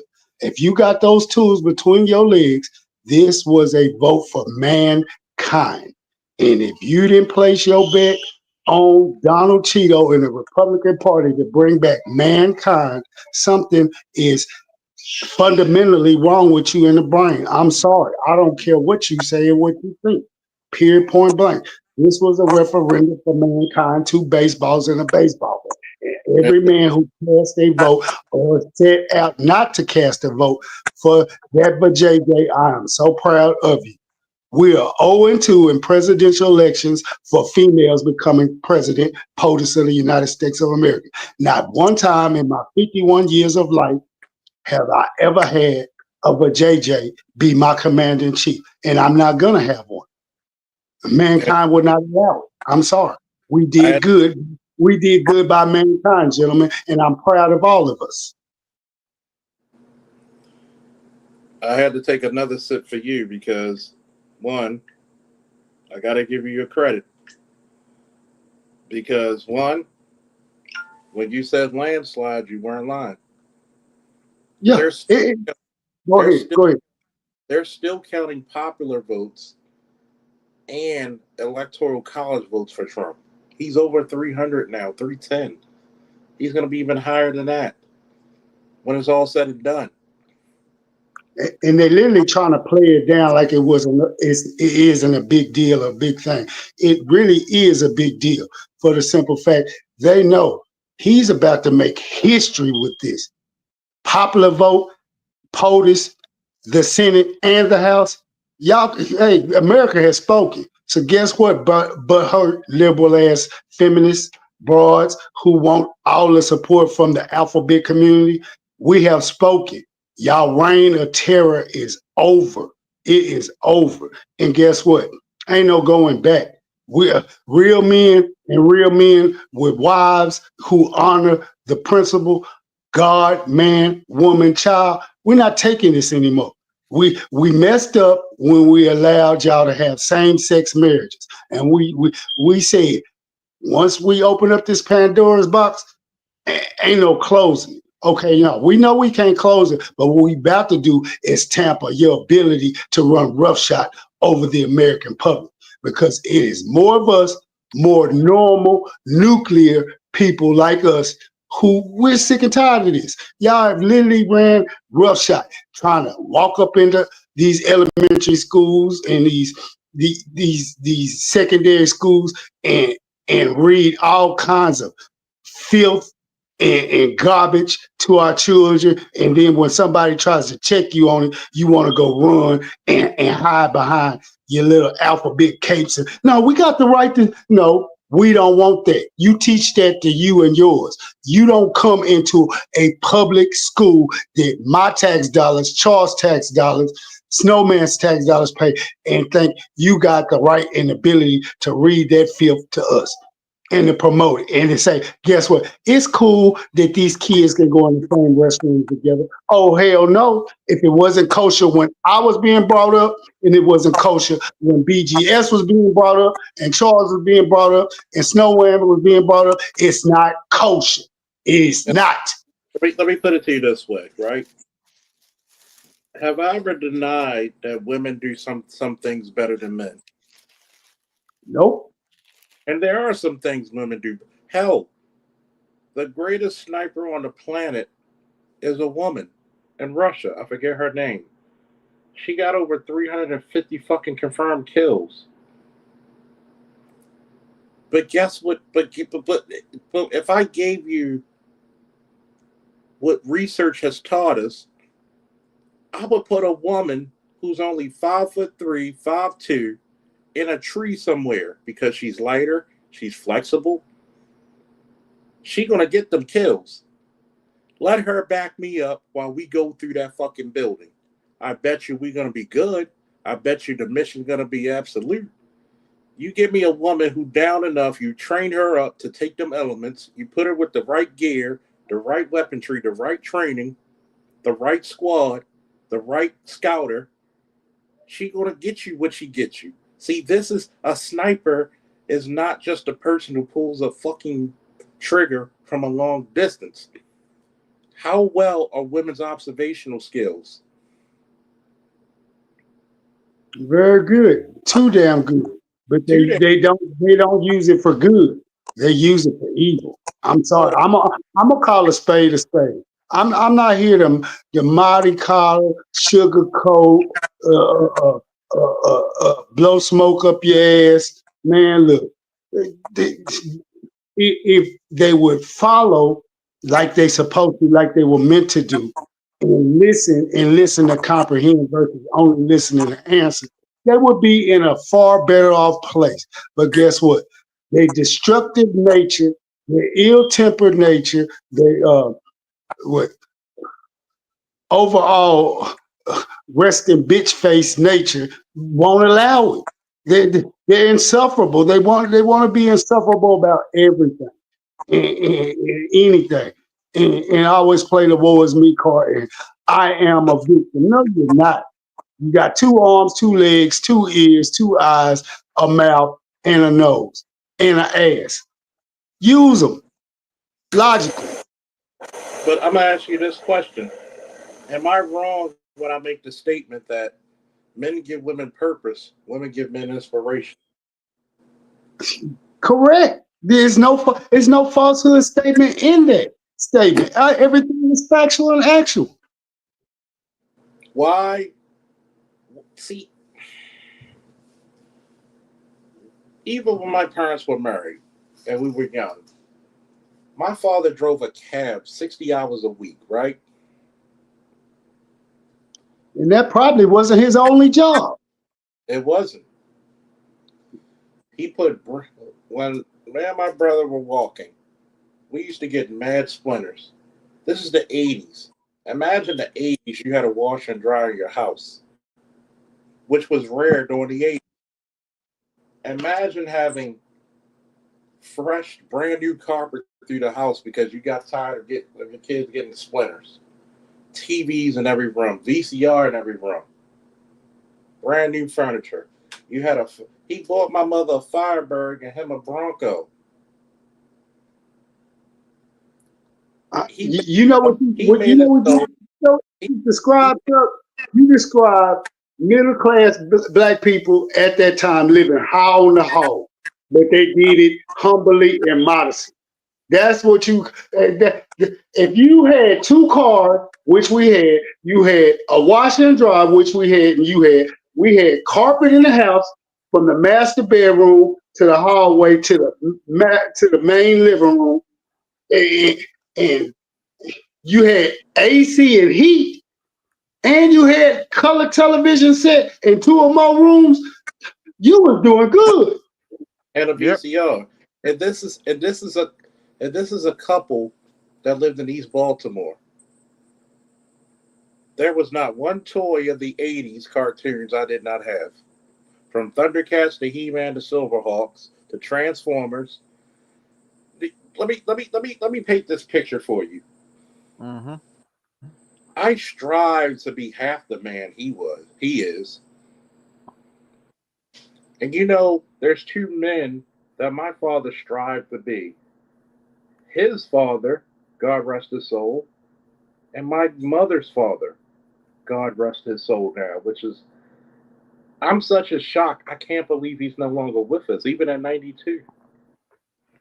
Yeah. And it's funny because he couldn't stand his in-laws, but he loved my grandfather. Even when they had arguments, it was my grandfather who came to the house and settled the score. He didn't disrespect my father. He didn't disrespect my mother. He told him the real.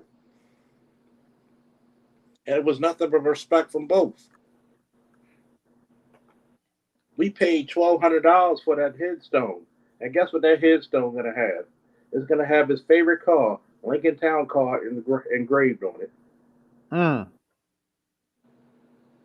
He's buried He, next to his he was mother. he was a town car man, not a continental man. Oh, he was a town car boy. You My couldn't, father was a town caller man too. My boy. grandfather was a New Yorker man.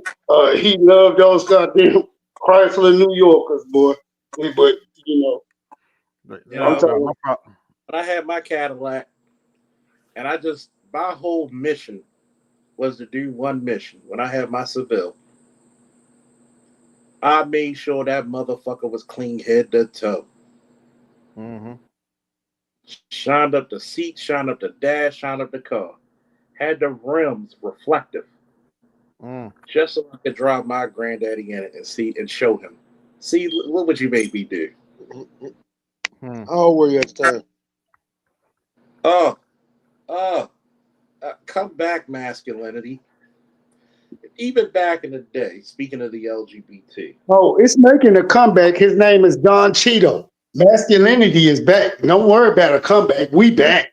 We back Speaking with a vengeance. I'm gonna date myself a little bit. When I joined the military, we were still under Don't Ask, Don't Tell. There were plenty of gay and lesbian people in the military, fit fighters who understood what you did behind closed doors in your bedroom was your business. You came to the job to do your goddamn work. You came to work to do your job. It didn't matter. No, no, no. The only flag we're gonna represent is that goddamn 50, them fucking 13 stripes and them 50 fucking stars. Hello. Say it again, black man. Say it again. They didn't hear you in the back of the class. Say it for them feminine men. No. We gotta do it. Number one, I do this for everybody's channel. Hold on, folks. Them 13 stripes and them 50 fucking stars. Let me answer this call. Y'all talk among yourselves real quick. What's good, AB? I'm ready. I'm ready to back up this 5 stream with the main event when yours come on. We got to keep it going.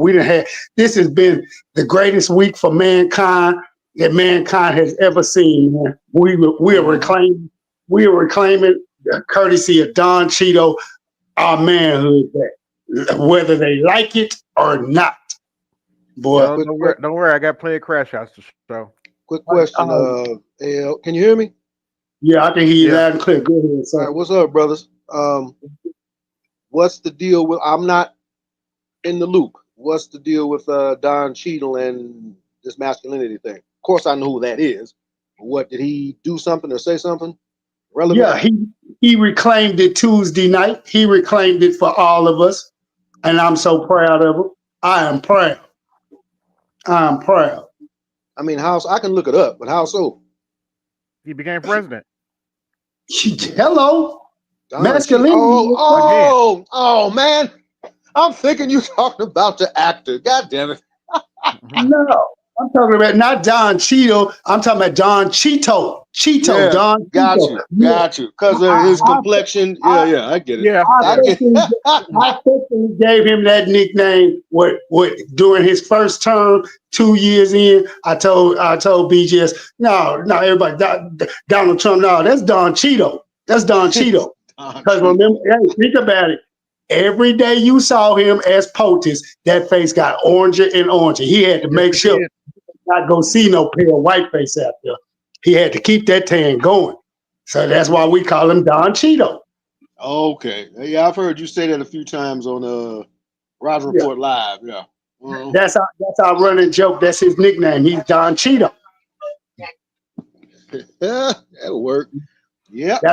He's president. Man, do you know that's only happened one time? Yes, a man was president for a one term, and then skipped 4 years, and then won again the next 4 years. That's only I can't remember the president. Grover Cleveland. Long time ago. Who was it, brother? Grover Cleveland. Grover Cleveland. That was a long time ago, gentlemen. Only the second man in history to accomplish that, man. Only the second man. Yeah, he was your 22nd and your 24th president. In between was Benjamin Harrison. Okay. From my state. Yeah, we have a Harrison Street out here. Yeah, it's named after him, of course. And actually, believe it or not, Benjamin Harrison's grandfather was president. William Henry Harrison. Hey, somebody AB, read that super chat right quick that just came through. Somebody put that in there. Read it. Where's it at? No. Comment or super chat? Yeah, it's a comment, I believe. Not a super chat, it's a comment. What is it?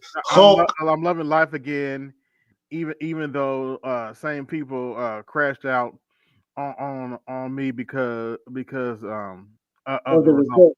Yeah. Mm-hmm. Yeah. Me and my sister had a head bumping about that over the phone because she lives in a different state. Rest in power to the candy man. Like that. She didn't like that. She was all about Kamala Harris. I was like, I can't do it. I can't.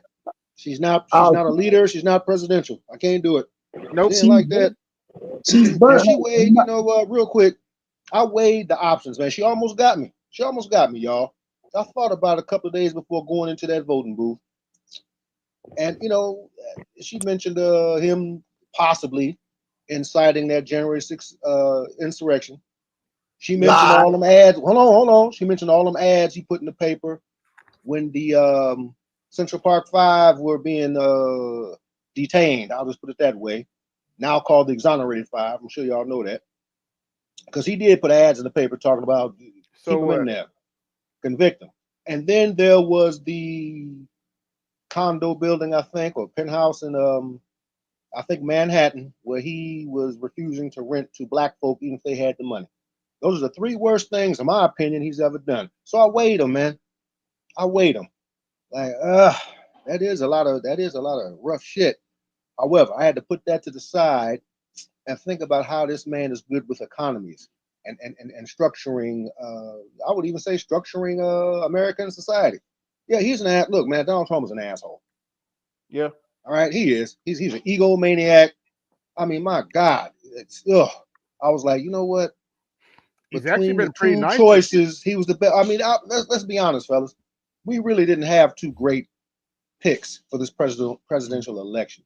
I had to go with what I considered the best one because I wasn't going to do third party. I considered that throwing my vote away. Yeah. So I did vote for Trump Vance. I did. It was a vote for a lesser of two evils. You had to pick which evil was go be less harmful to you. And hold that thought, AL. Wait a minute. I ain't get one cash app since I've been on here for 2 hours. Oh, damn. Really? I still ain't got cash app. And wait a minute. Support your goddamn interest. I got 25, 30 people watching. $2, $3, $5 a piece. Support your interest. $1 would not kill you. $1 from each one of you. 30 to 25 people will not hurt. This is what I'm going to break black men of. The reason why black men are not respected and don't get their way is because you don't put your goddamn money where your mouth is. There's a lot of people who come out with content that speaks on your behalf. What did BGS tell you the other day? Black Manosphere content has got you to the point where they made you a much more enlightened voter, a much better participant within the system. Support your goddamn interests because I will cut this shit right off while we stand. I would add a more confident man too. Speaking of support, for a lot of you, I've got made a lot of more confident men. Support your goddamn interests. $1, $2. Support the Cognac Cigar Comic Book Fund. I had a GoFundMe. Which I'm proud of, that everybody supported. Did you know that you got about 7 to 10 people who were at the time from 18 to 25 to 22, their gun permit, their private detective license, their security license, and special police. Thank you. Now, a bit of breaking news don't act like this money don't go to good causes. Support your interests, folks. Hey, Charles. I just hit you up. A bit of breaking news from the NASCAR world. 83 champion and two-time Daytona 500 winner Bobby Allison passed away earlier today. As long as you didn't say Richard Petty, I'm okay. But yeah, rest in peace, Bobby Allison. He was a hell on that goddamn NASCAR track. I remember him fondly. I used to watch him race all the time against Richard, him, and a bunch of other man. You know about NASCAR? What? Dude, I didn't know. I'm a sports person, period. I do not know about NASCAR. Okay. There's absolutely nothing wrong with it. It's just that, I'm strictly NBA, NFL. I know, of course, I know what NASCAR is. Sports, as far as I'm concerned, sports is sports, and I cover it. Yeah, I understand that. Especially with the Speaking of which, how's the NHL holding up, Snowman? NHL's holding up pretty good so far. The surprise team in the NHL is the Winnipeg Jets. Really? 11-1 coming into this weekend. Oh, damn. What's up, Snowman? Hey, what's going on? Hey, look. What's up, black man? I'm coming in late. How are we enjoying our victory lap? Hold on. I got this. Let me answer this. I got this for everybody. You're gonna love it. And you're gonna love it. Sir, we're happier than a sissy with a bag of riches in church on first Sunday looking for brand new religion. And it don't get no happier than that. Have you ever seen a sissy with a bag of riches? He's happy. He's happy. And I'm being nice. I'm not using the word I want to use. I replaced that word with riches. So if you can't figure out what Richard is short for, that's a you problem, not a me problem. But we're happy. I think we all know. We're happy to sissy with a bag of riches in church on first Sunday looking for brand new religion. It don't get no happier. It don't. It's bliss. It's heaven on earth. Actually good code. I'll answer that question. I'll answer that question. Every day that I'm alive past November 29th, 2021, which is when the doctors at Duke University Cancer Center told my wife to get her affairs in order, I have a victory lap every day. I have a victory lap every day because I'm supposed to be in the ground and I'm not. You're not. No, you're not. No, you weren't. No, you wasn't. I'm you weren't just saying supposed to be in the ground, right? You on a panel with us. So how, that's not how to look at it. That's a victory lap from me. Now that I agree with, That's what I'm saying. I have made it 3 years beyond my supposed end date, and I got another 50 left in me. Yeah. That's how I'm looking at it. I'm great. I do have a bone to pick with you, not to switch the subject too abruptly. What happened Thursday? With you know what happened Thursday. You know what? Don't wait him. He's asking you a question. What happened Thursday night? Who played? I forgot who played Thursday night. With the Ravens, Baltimore and Cincinnati, and the Cincinnati Bengals. I'll tell you exactly did you drop off early or something? Because I turned to you because I got to the game late. I came in like the middle of the third quarter, and I went to your channel. And I was like, "Well, where is he?" I had to for two reasons. One, my voice was gone, and two, so was my body. I was exhausted. And it also didn't help that it hit me all of a sudden because I was struggling to get to 8:15, and my wife got home. I made sure she was taken care of. I got through the first half with no problem. But if you can hear me now, I was more nasally than this. Yeah, I was more nasally than this. And then by the time halftime hit, my voice was gone. Hey, Snowman, how did you like that Ole Miss game? I love it, man. This is why we love college football. Colorado handled their business and love it. They handled their business and love it. Sure did. So if Colorado wins out, will they make the playoffs? Absolutely. Because they rank 21st now, right? No. And I'll tell you why. Colorado not only has to win out, they've also got to win the Big 12 championship in Dallas. This is Deion Sanders, Colorado, right? Yes. Yeah. Because just making sure. There are some teams that can win out and lose their conference championship, Big 10, SEC, and still wind up guaranteed a spot in the playoff. But with Colorado and so much scrutiny that came their way, now, and if you look at it from a pollster standpoint and from the person who's making the decision on the playoff, I want you to think about it like they think about the NCAA tournament. One loss between now and December 4th in Dallas, they're done. And I'm not saying this because I want it to happen. I'm saying this from the eyes of the pollster, and I know a few of them. They are the pollsters are waiting for the other shoe to drop when it comes to Deion Sanders in Colorado. Okay, I got it. You see where I'm going with this? Yeah. I am not. Colorado handled their business in Lubbock, Texas today. They have to win all the way out, and that includes the Big 12 championship. Okay, I got it. So who are they most likely? Who are they most likely to play in the Big 12 championship? Iowa State, for right now. That's how it looks right now. But Iowa State took a hit today too. See what they're looking for, and Charles, I'm glad you said the description of looking at it from a red pill lens. I want you to look at this from the prism I'm looking at. See, they'll put in, the pollsters will cheat, and they'll put in Iowa State before they put in Colorado. This is why I'd say Colorado has got to win all the way out.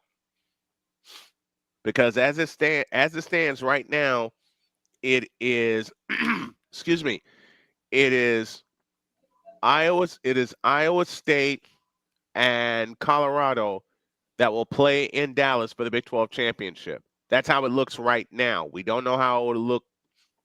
Oh, I take that back.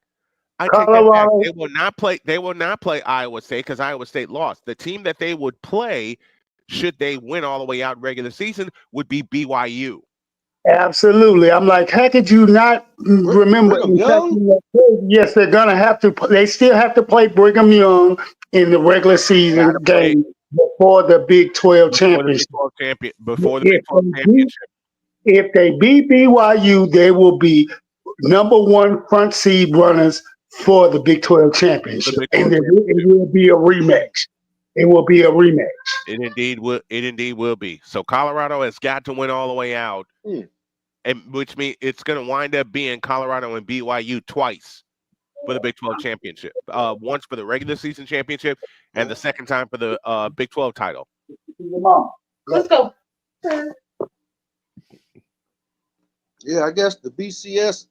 Yeah, that's right. The BCS is kind of sort of coming up, huh? Man, it's still going to be a bunch of SEC teams in the playoffs, man, because everybody's going to have 2 or 3 losses and shit. It's still going to be basically a fucking SEC tournament. Mm-hmm. That's the thing about NCAA Division One. I mean, no matter what division it is, that's the thing about NCAA Division One. You can't lose no more than one game. You can't. Well, that's how it used to be, but now that you had all of this realignment going on, you're going to have a bunch of 2 and 3 loss teams in the playoffs. And there's something going on right now which I need to pay attention to. The team you need to pay attention to that could sneak in as a very big wild card is Indiana. I was about to ask you about that. No, if they can do 2 years in a row of good football, the NCAA will consider them. Think about the lineage of Indiana football. Never been good. Basketball, yes. Football, no. Right now, what we're seeing is a surprising reemergence of Indiana football. I'll give them credit for that, but not enough credit where the NCAA is going to look at them as, oh, okay, they're good now. No, that program at this point is a wait and see. But to my point and to what I'm finna ask you, Snowman, is this. Why the fuck are the posters disrespecting the University of Texas? We only got 1 loss. We had made it to number 1. You tried to drop us down. You gave it back to you. Then we took the 1 loss, and now we hovering between 4 and 5. No higher than that. Think about. Hold on. Let me finish. Let me finish. Let me get it out. Think about what I'm about to say. Georgia, 1 loss. Yes, they beat us, but 1 loss. But they wins, and the way they've been playing ball this year has been mediocre at best. We're not even finna even talk about Alabama because it's 2 losses now. Who has 2 losses? Georgia lost today. Georgia lost to Mississippi. So with that being said, I don't want to hear no more mention of Georgia and Alabama in this motherfucking mix. Period. Unless Georgia, whichever one of them two go come out representing the other side, going to end up facing Texas again in the SEC championship.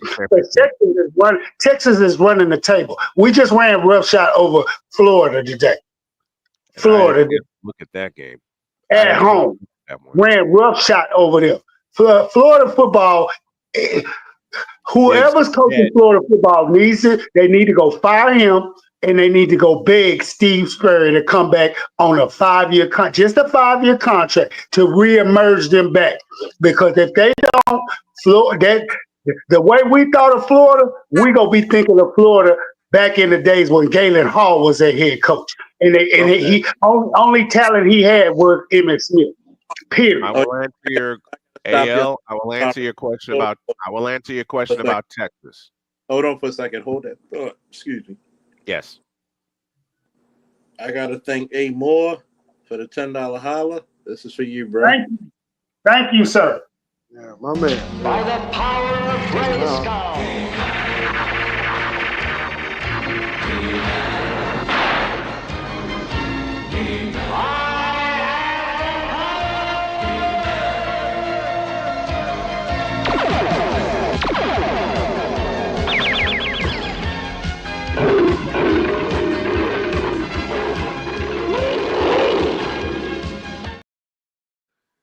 Man, now, for the next, I'm not going to put his whole name out there, but I'm going to put NID.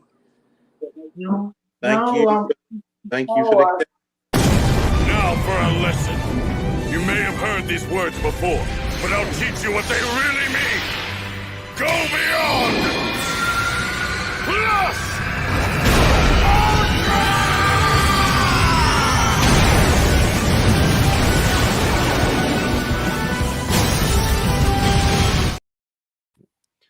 And shout out to Embrace Villainy, my brother from another conscious mother. Woo!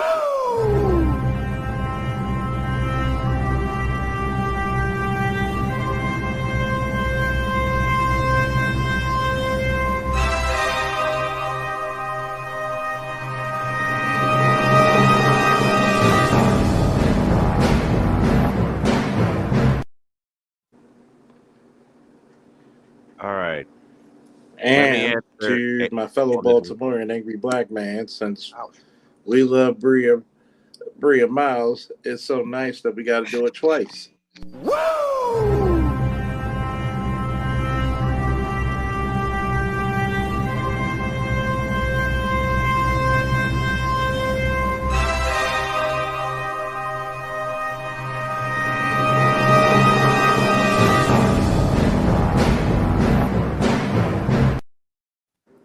On a side note, that's how a fucking woman should be built, right? Go ahead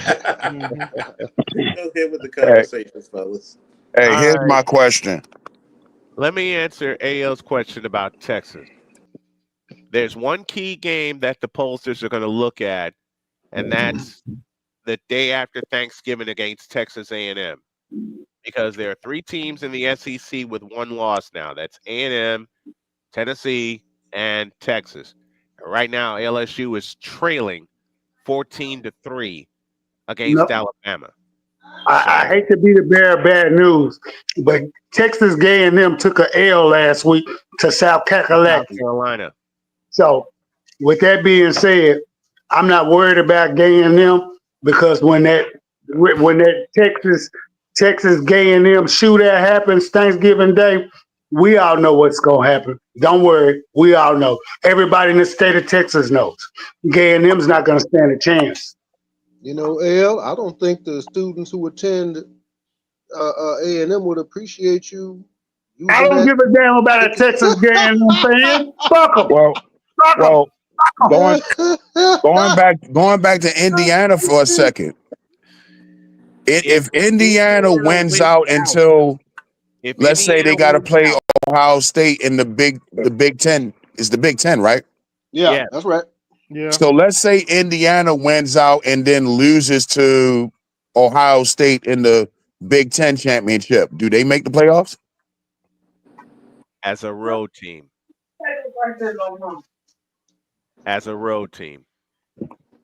Because right now, the 2 teams that are running the Big Ten are Indiana and Oregon. Why never Illinois?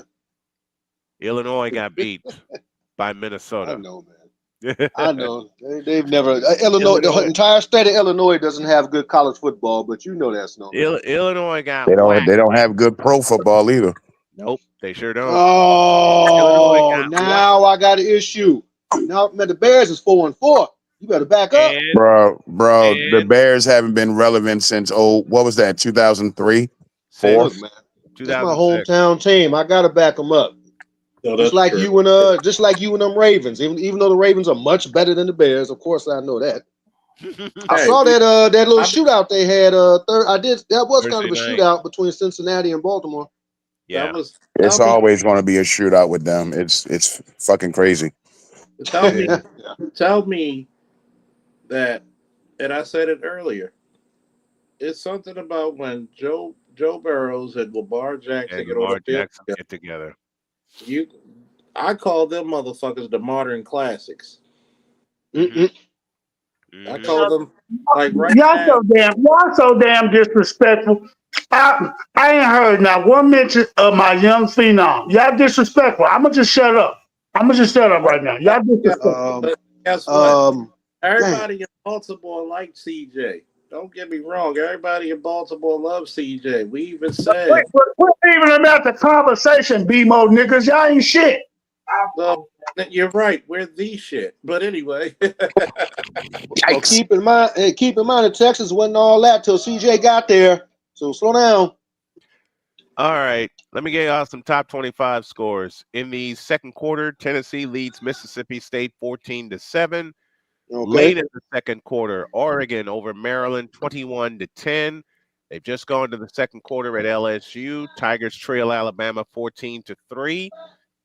Just started the second quarter in South Bend. Notre Dame leads Florida State 14-3. I want to be sure I'm reading that right. Missouri trails Oklahoma 3-0. They're in the second. Tail end of the first quarter, Penn State leads Washington. That count is 7-0. And 10th ranked Pittsburgh and Virginia are scoreless. They're late in the first quarter.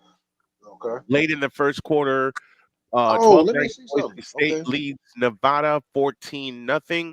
Later on tonight, in a game that I'm probably going to be paying attention to, 9th ranked BYU goes into a snake pit when they face Utah.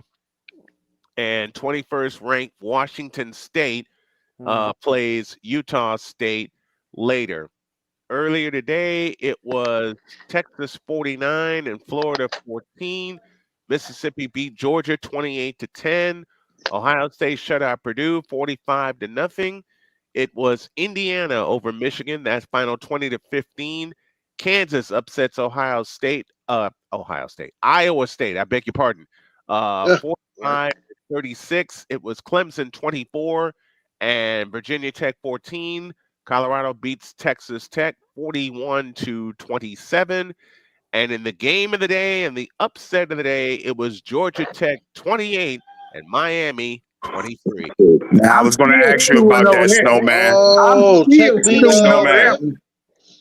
If Miami wins out, let's say Miami wins the ACC championship, do they get in the playoffs with that one loss?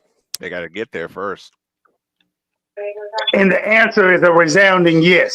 But the thing is, I'm so upset. I secretly wanted Miami to run the table and go undefeated because I need the resurgence of the U to come back into play in the form in the NCAA so we can be throwing our hands up. The U, for Michael Irvin and the boys, because everybody knows in the 80s, the U was the shit. Well, you got to start paying people again. They fell off when they stopped paying people. SMU the same way. And SMU. Let's not talk about my Cinderella darling, who you just mentioned. Smoo. Yeah, Smoo got everybody in the country shaking in their boots and I know everybody who tried to put him on the death penalty in the late 70s and the 80s, them motherfuckers is rolling over in their grave right now talking about, there's no way Smoo's supposed to be back on top. They're talking about, ain't that a bitch? The fact that SMU is still on death penalty status and Penn State goes on like nothing ever happened. Yeah. Like kids wasn't getting molested on their campus. That's a good point. Fucking criminal. Smoo is kicking ass and taking names. I'm talking about literally kicking ass and taking names. And can't nobody do nothing about it. Nothing. And they How better long were they pray. penalized? They better How pray long? they in this old weak ass conference because the men. And I'm so fucking pissed off at the Big 12. The Big 12 just don't know how to fucking get it right. You were supposed to They bring don't. back U of H. You were supposed to bring back Rice, and you were supposed to bring back Smoot with TCU and the And rest of them that we had from the old the Sanford old College. Southwest The Conference, mid the the old mid Southwest sorry was Conference. and let them fight back up to the top because Texas A&M and Arkansas is gone.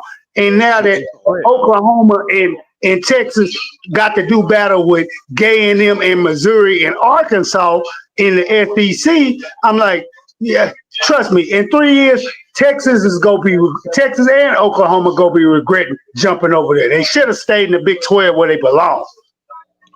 ABM, how long was Penn State penalized? Just 4 years?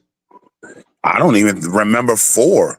It What felt more like what 2 penalty? years. What? No, the question is what penalty? They never fucking I got think they said penalized. they was. I think they said they wasn't going to show them on TV, and Right. I don't remember And it their going 4 years.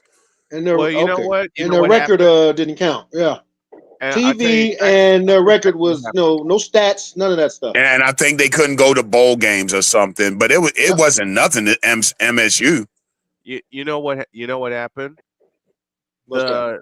When Penn State got penalized and they told them no TV games and no bowl games, the Big Ten Network came aboard. Okay. The Big Ten Network showed up, so they wound up being on television anyway. It was just they just hid it behind a paywall.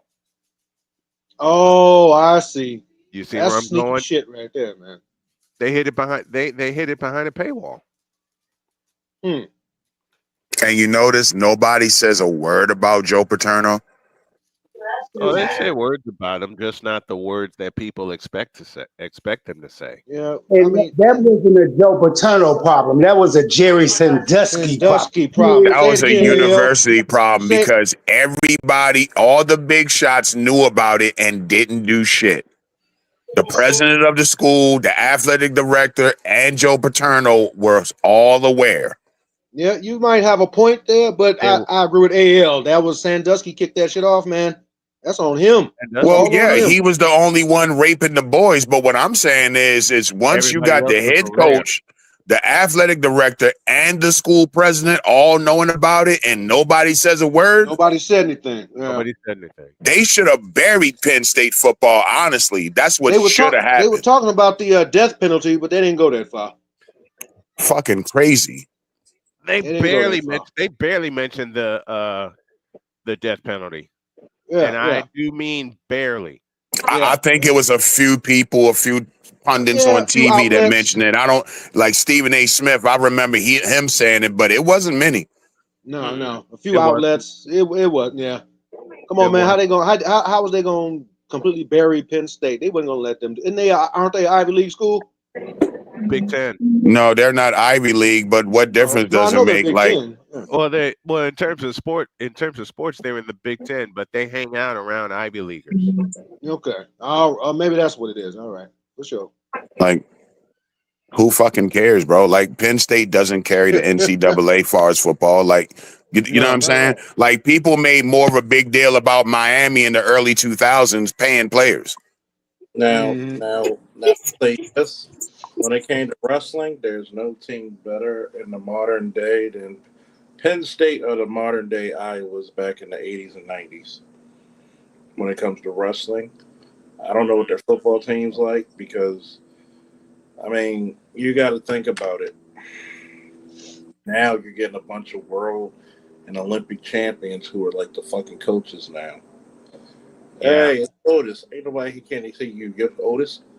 And I love what they're doing because, you got from Maryland. Like, people don't realize how good Maryland is at wrestling. 3 to 4 of your fucking Olympians who went to the Olympics this year came from Maryland. So that lets you know something about wrestling. Football, I don't know. Let me ask Snowman a question. Snowman, I'm here. Who is the best college football team in 1981-82?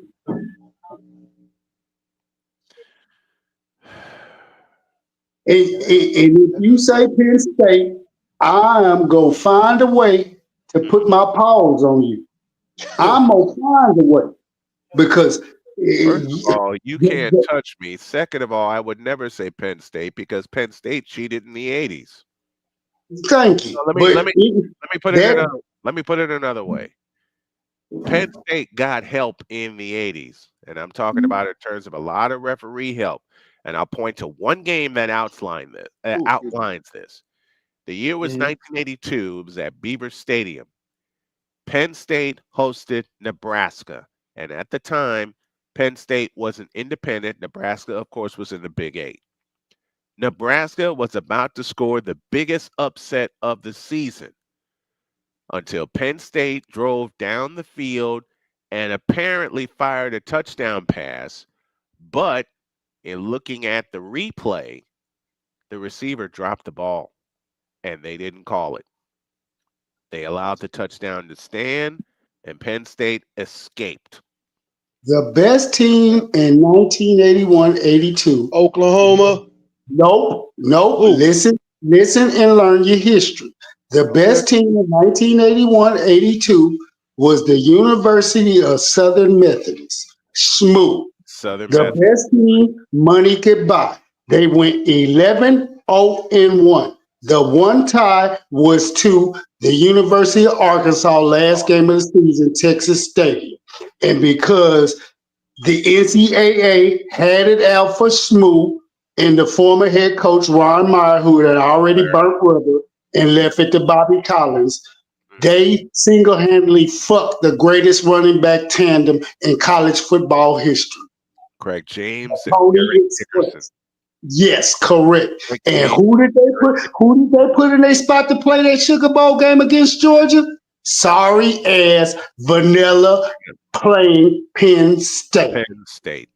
I love Joe Paterno, but I have no respect for his university because it was no way in hell y'all were supposed to accept that invitation. Y'all was supposed to say, no, the best team in the land was 11-0-1, and they was supposed to have a chance to play Georgia for their national championship game.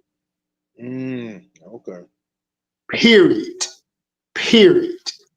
And Ed Dickinson is still pissed off to this day. Craig James is still pissed off to this day. Don't blame him. Michael Carter is still pissed off to this day. Because that should have been SMU's big-time bowl game, and not to mention big-time payday. That was SMU's payday. If they would have got to play in that national championship game, they would have went from mid-tier football to elite football status. Elite football status, and for the next 5 to 6 years in the 80s, you would have been talking about nothing but the SMU, smooth football. I don't care how they got them and what they paid to get them. When they were on that field, in between them lines, could nobody touch them. No. Nobody touch them. And if you notice, AL, there was a sudden CBS schedule switch because they had a lot of Big Ten games in the slot where SMU played, but then they flipped them over and SMU played in those nationally televised games, especially the ones down in Texas Stadium. They flipped that schedule. That was a crying shame and a travesty. That's all that was. Nothing more, nothing less. But that's all right. Football gods getting even. Trust me, they are getting even. Moog is kicking ass. Quick update. Alabama 14, LSU 3 at the start of the second half. Who pulls it out, Snowman?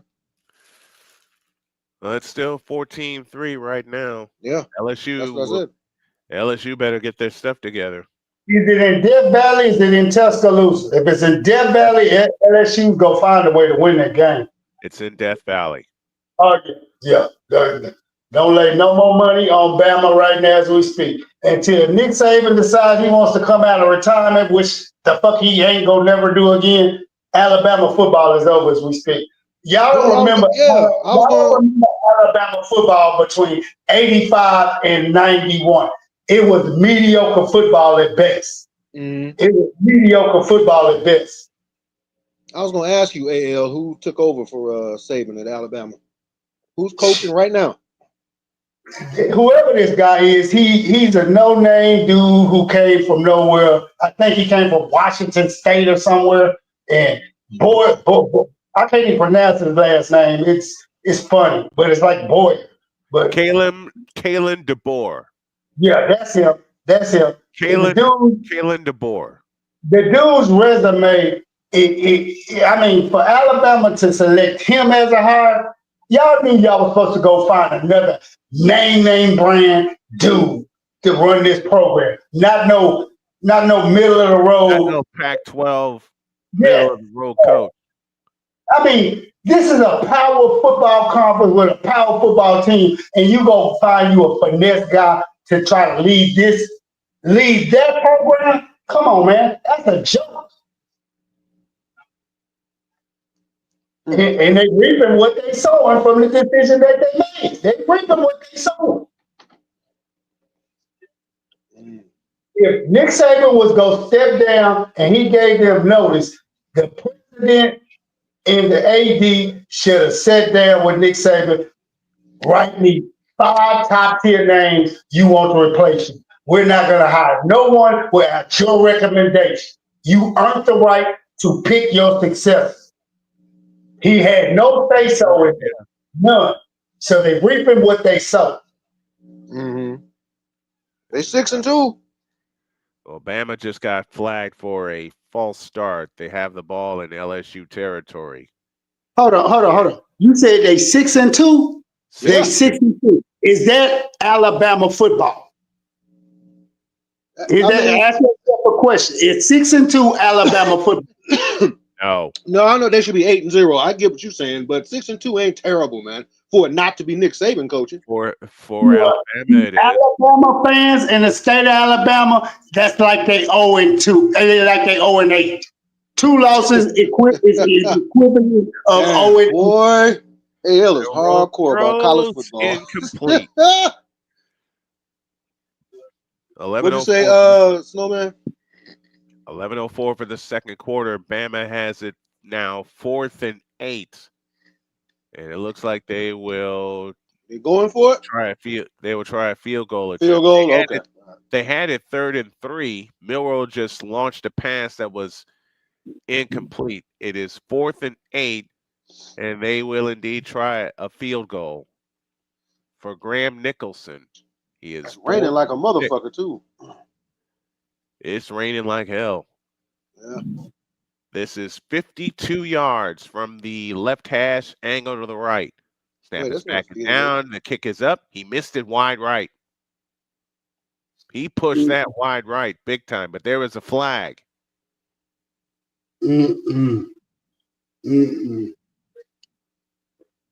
Yeah. I can't see Indiana in the playoffs, though. I just can't. Not this. If they can pull out the table they're in, they can pull out. Tells me they're going to get jerked if they get one loss. If they run, Indiana has to do the same thing. I said that Colorado has to do because of their past history, and that's that's to run the table and win the Big Ten championship. So after this penalty, they'll punt, and it's going to drop and roll down to the 10-yard line, and that's where LSU takes over. Yeah, I just saw that. Yeah.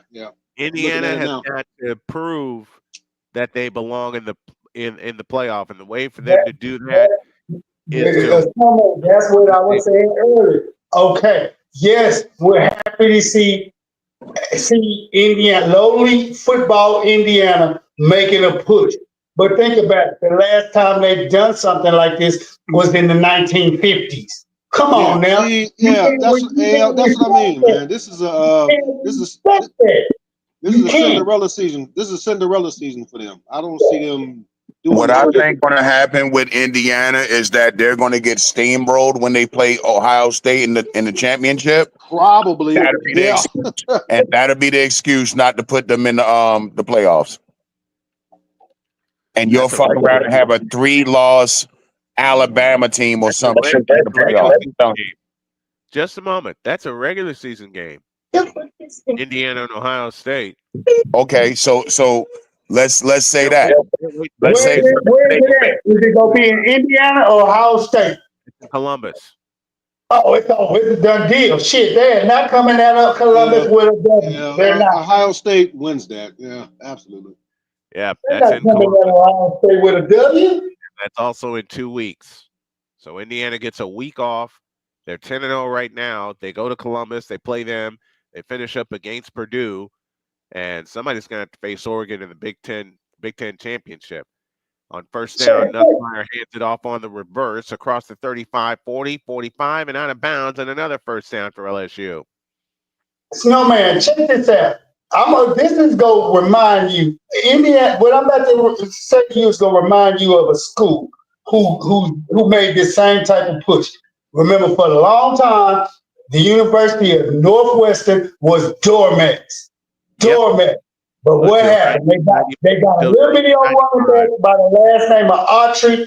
They Darnell had him some boys on defense. They had some boys on 1995. defense who had some gas and some heart, and they made a run all the way to the Rose Rose Bowl. Bowl. Oh, I And do remember another that. first You talking down. about Northwestern out here They running? got relevant again. They got 1995. relevant again by that one season, but after Autry left, what happened at Northwestern football? Went right back to mediocre football, now back to doormat football. Went down the tubes. Yeah, I vaguely remember that. Yeah. Yeah. Actually, in some cases you're right, and in some cases you're wrong. On first down, Nussmeier in the shotgun, 3 receivers to the right and the lone slot to the left. Ball on the left hash. Nussmeier claps his hands and takes the belt high shotgun snap, looks to throw, winds up and throws far side, and it's incomplete. That was nearly picked off. Nobody can never say Snowman don't know Oh, how you know to what? do You're a little behind me. Snowman is No, you watching it on some sort of delay. Snowman is like 2 days behind me. That's why I'm not saying anything. That's why I'm not saying anything. Yeah. I know I'm behind a lot. I'm behind a lot of Yeah. people right No, now. he likes to take his time and study. I get it.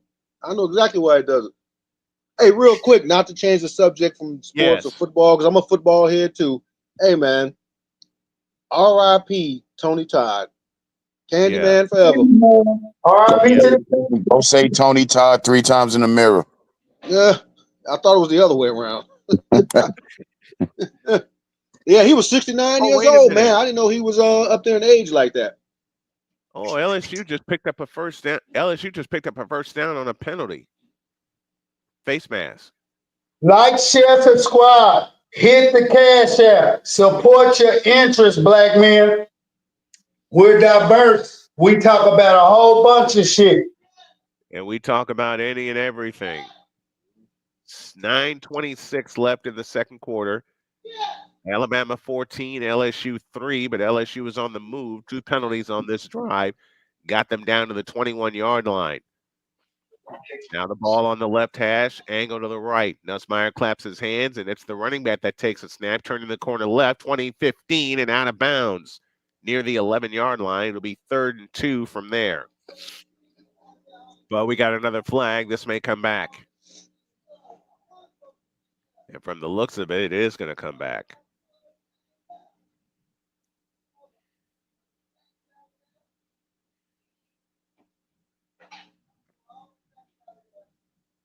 The referees are discussing, and it is holding against LSU. So they'll lose 10 yards there.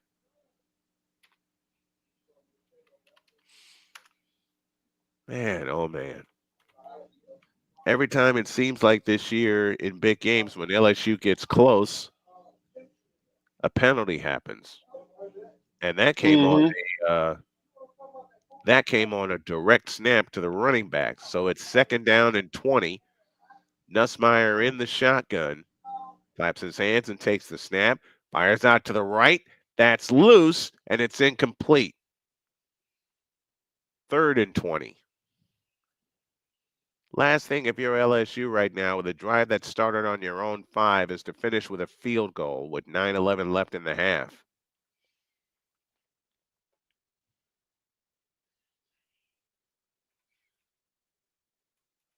They're going to need a big completion here. It is 3rd and 20. Nussmeier rifles one out to the right. It's caught, and they'll get down to the 26. That's all they'll get. It'll be 4th down, and they'll bring the field goal unit on. Snowman, can we give a big shout out to Warren Sapp? Because everybody and their mom was saying no pass rush, no run stopping defense, linebacker play was garbage. But since Warren Sapp done took over and been on the scene, I see a defense out there, don't you? I do indeed. All right, this is a 43-yard field goal. Angle to the right from the right hash, angle to the left. Snap is backing down. The kick is up, and it's good. And LSU is now within a possession. 8:26 for the half. It's Alabama 14 and LSU 6. Is it light rain, medium rain, or monsoon rain? Light rain. Light rain. What do the field conditions look like to you out there right now? You got a good plan, sir? I know they play on grass, so what is the grass looking like? It's still a fast track. It's Bermuda grass at Tiger Stadium, so it's still a fast track. Yeah, if they laid it down good, Snowman, they got the ability to make the cuts they need. But if and see, they still passing too much, so that favors them. If Alabama got it in sense, they start muddying up their field and running that ball and getting that field choppy. Well, That's what they need. Shelton Sampson for LSU took a direct snap, and no, I take that back. Jawan Johnson took a direct snap and was able to pick up a first down, but it got wiped out by a penalty, and he made one quick cut to the right. But you're right. They need to muddy this game up. They need to muddy this game up. And I don't mean with jet sweeps and quarterback sweeps and long runs. I'm talking about in between the tackles with a good running. You got to go in between the hash marks. You got to go in between the hash marks. Okay, here's a piece of trivia for you guys. Who's the only receiver in NFL history with not one, but 2 90-plus yard touchdown receptions in the same game?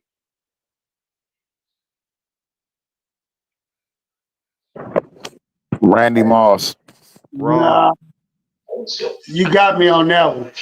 You stumping me on that one. I can honestly say. I never thought I'd be able to stump you, AL, but it's John Taylor.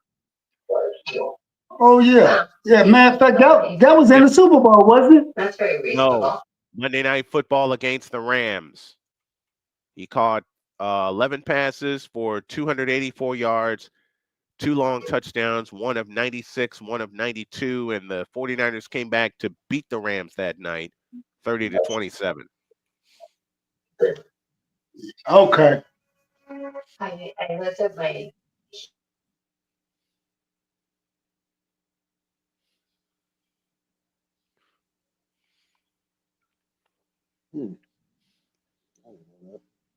Oh, these fans are soaked, but they've been out there a while.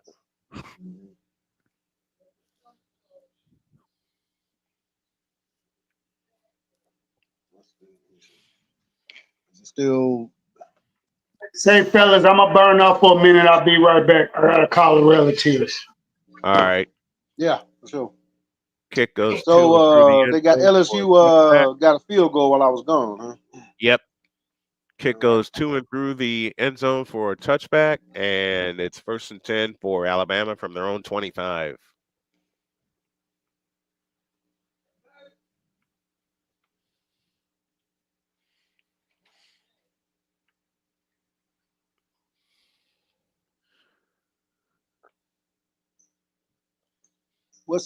Alabama has it back, moving left to right from their own 25, ball on the right hash. 3 receivers to the right.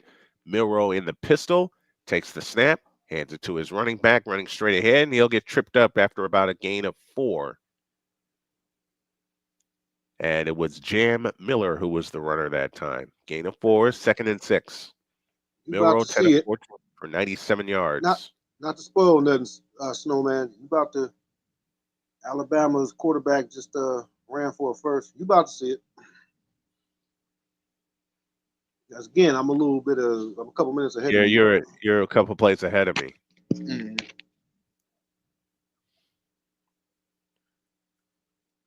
Dadgummit.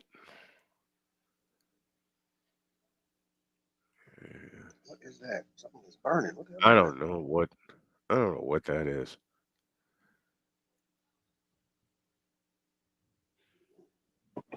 What I That's all. noticed this year from SEC football is no quarterback is that great. Nobody stands out. Milrow's trying to be out of the pistol. Milrow back to throw, stepping up into the pocket. He'll take off and slide at the 45-yard line. Rain's starting to come down a little heavier now. Yep. Mm-hmm. They don't Second care. down and about 6:15 left in the half. Alabama 14, LSU 6. Each of these teams are 6-2. Essentially, this could be a knockout game. And just like y'all said, Alabama's starting to run the football. Yeah, they Right up can't. the middle. LSU's defense Right up can't the stop middle. them. Man, And they're running right between the tackles. 2nd and 6. Out of the shotgun. Milrow takes the belt high snap, hands it to Miller, straight up the middle. He's got the first down across midfield. what year is Milrow in, Snowman? Redshirt Junior. No, I said, Redshirt Junior. Okay, gotcha. Oh, he came from someplace else? I want to say an injury Oh, okay. kept him out. LSU going 195 to have to yards. do something. They're going to have to do something because Bama's starting to run the ball, man. From the 49, the handoff is to Haynes, and Haynes gets across the 45 and down to the 41. In the beginning of Hilltop Boys, leading to multiple missing person. What was that? Justice Haynes took the last 2 carries, and Haynes picked up 8 on the counter. There's a play you haven't seen in a while. A counter. Since we're talking about the playoff, you know who the wild card in all of this is? And I'll explain in a minute. Out of the shotgun, 2nd down and 3. And the handoff is to Miller straight ahead, and he is popped and dropped a yard short of the first down. You know who the wild card is in all of this playoff stuff? And just as I say that, they're quickly to the line on 3rd and 1. He dropped the ball. The snap and the handoff is to Milrow, and Milrow's not going to get there. Nope. Now 3rd and 1 has become 4th and 1.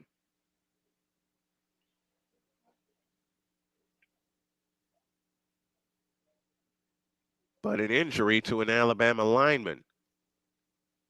Brasselsford snapped the ball, but it rolled on the ground, a product of the rain. Yeah, that's probably what it was. Yeah, I'm sure. Let me get this out. You know who the wild card is in this college football playoff? Who that? As strange as it sounds, Notre Dame. I was gonna mention them earlier. Oh, man. See, I'll tell you why they're a wild card. They're a wild card team. Angry black man don't want to hear that shit. no, it's not even that. It's just they're just not they're just not there. You know what I'm saying? Yeah, I know. They want They're them to not- be back to the old days of Notre Dame glory, and it's just not that. And I just don't see it happening no time soon. I don't see it happening anytime soon either. But if you look at it this way, from the eyes of the pollsters, if Notre Dame gets in, they're going to have a way in each year. And I'll give you the main reason why. They're not affiliated with a conference. Yes, ma'am. I mean, that's true. They're not affiliated with a conference. They are an independent. They will always remain an independent. Even though Big Ten money may say otherwise, they're going to remain an independent because they have their own television contract. Yeah, because if they weren't, Indy team, they would definitely be Big Ten, Indiana Yep. school. Yeah, absolutely. 4th and 1 for Alabama from the 40-yard line. Milroe out of the gun. Miller standing to his left. Miller gets the call, and he ain't going to get there.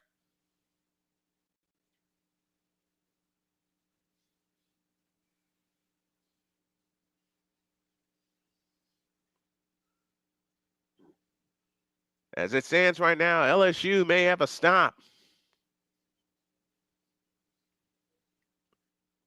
I see the yellow line. Yeah, they stopped him. Yeah, that's a clean stop.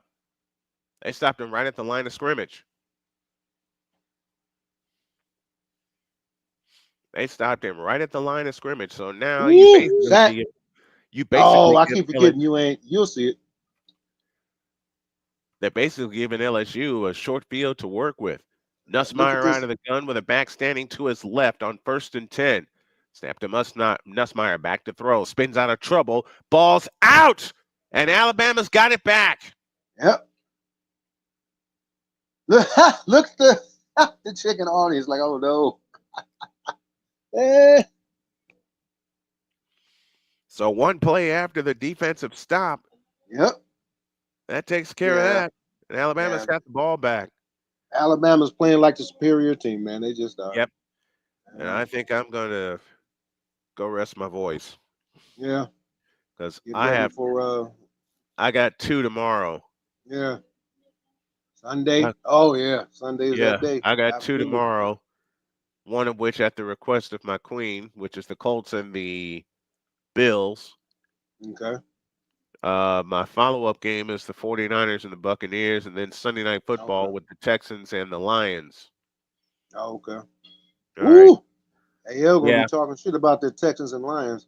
Oh boy, is he ever. He gonna be talking big shit. Yeah, he is. Let me get out of here. I'll see you All guys right, bro. later. Yeah. Thanks. All right, Snowman, take it easy. Yeah, I'm about to drop it on off too, man. I like having All football. right, folks. I love having football talk with you guys, but I have to admit, y'all are more college football savvy than me. I know a little bit. Now, when you start talking pro ball, you start talking NFL, then I can ride with you. Yeah, great stuff. Thank you for everybody who supported. Thank you for everybody who listened. We out. Yeah. All right.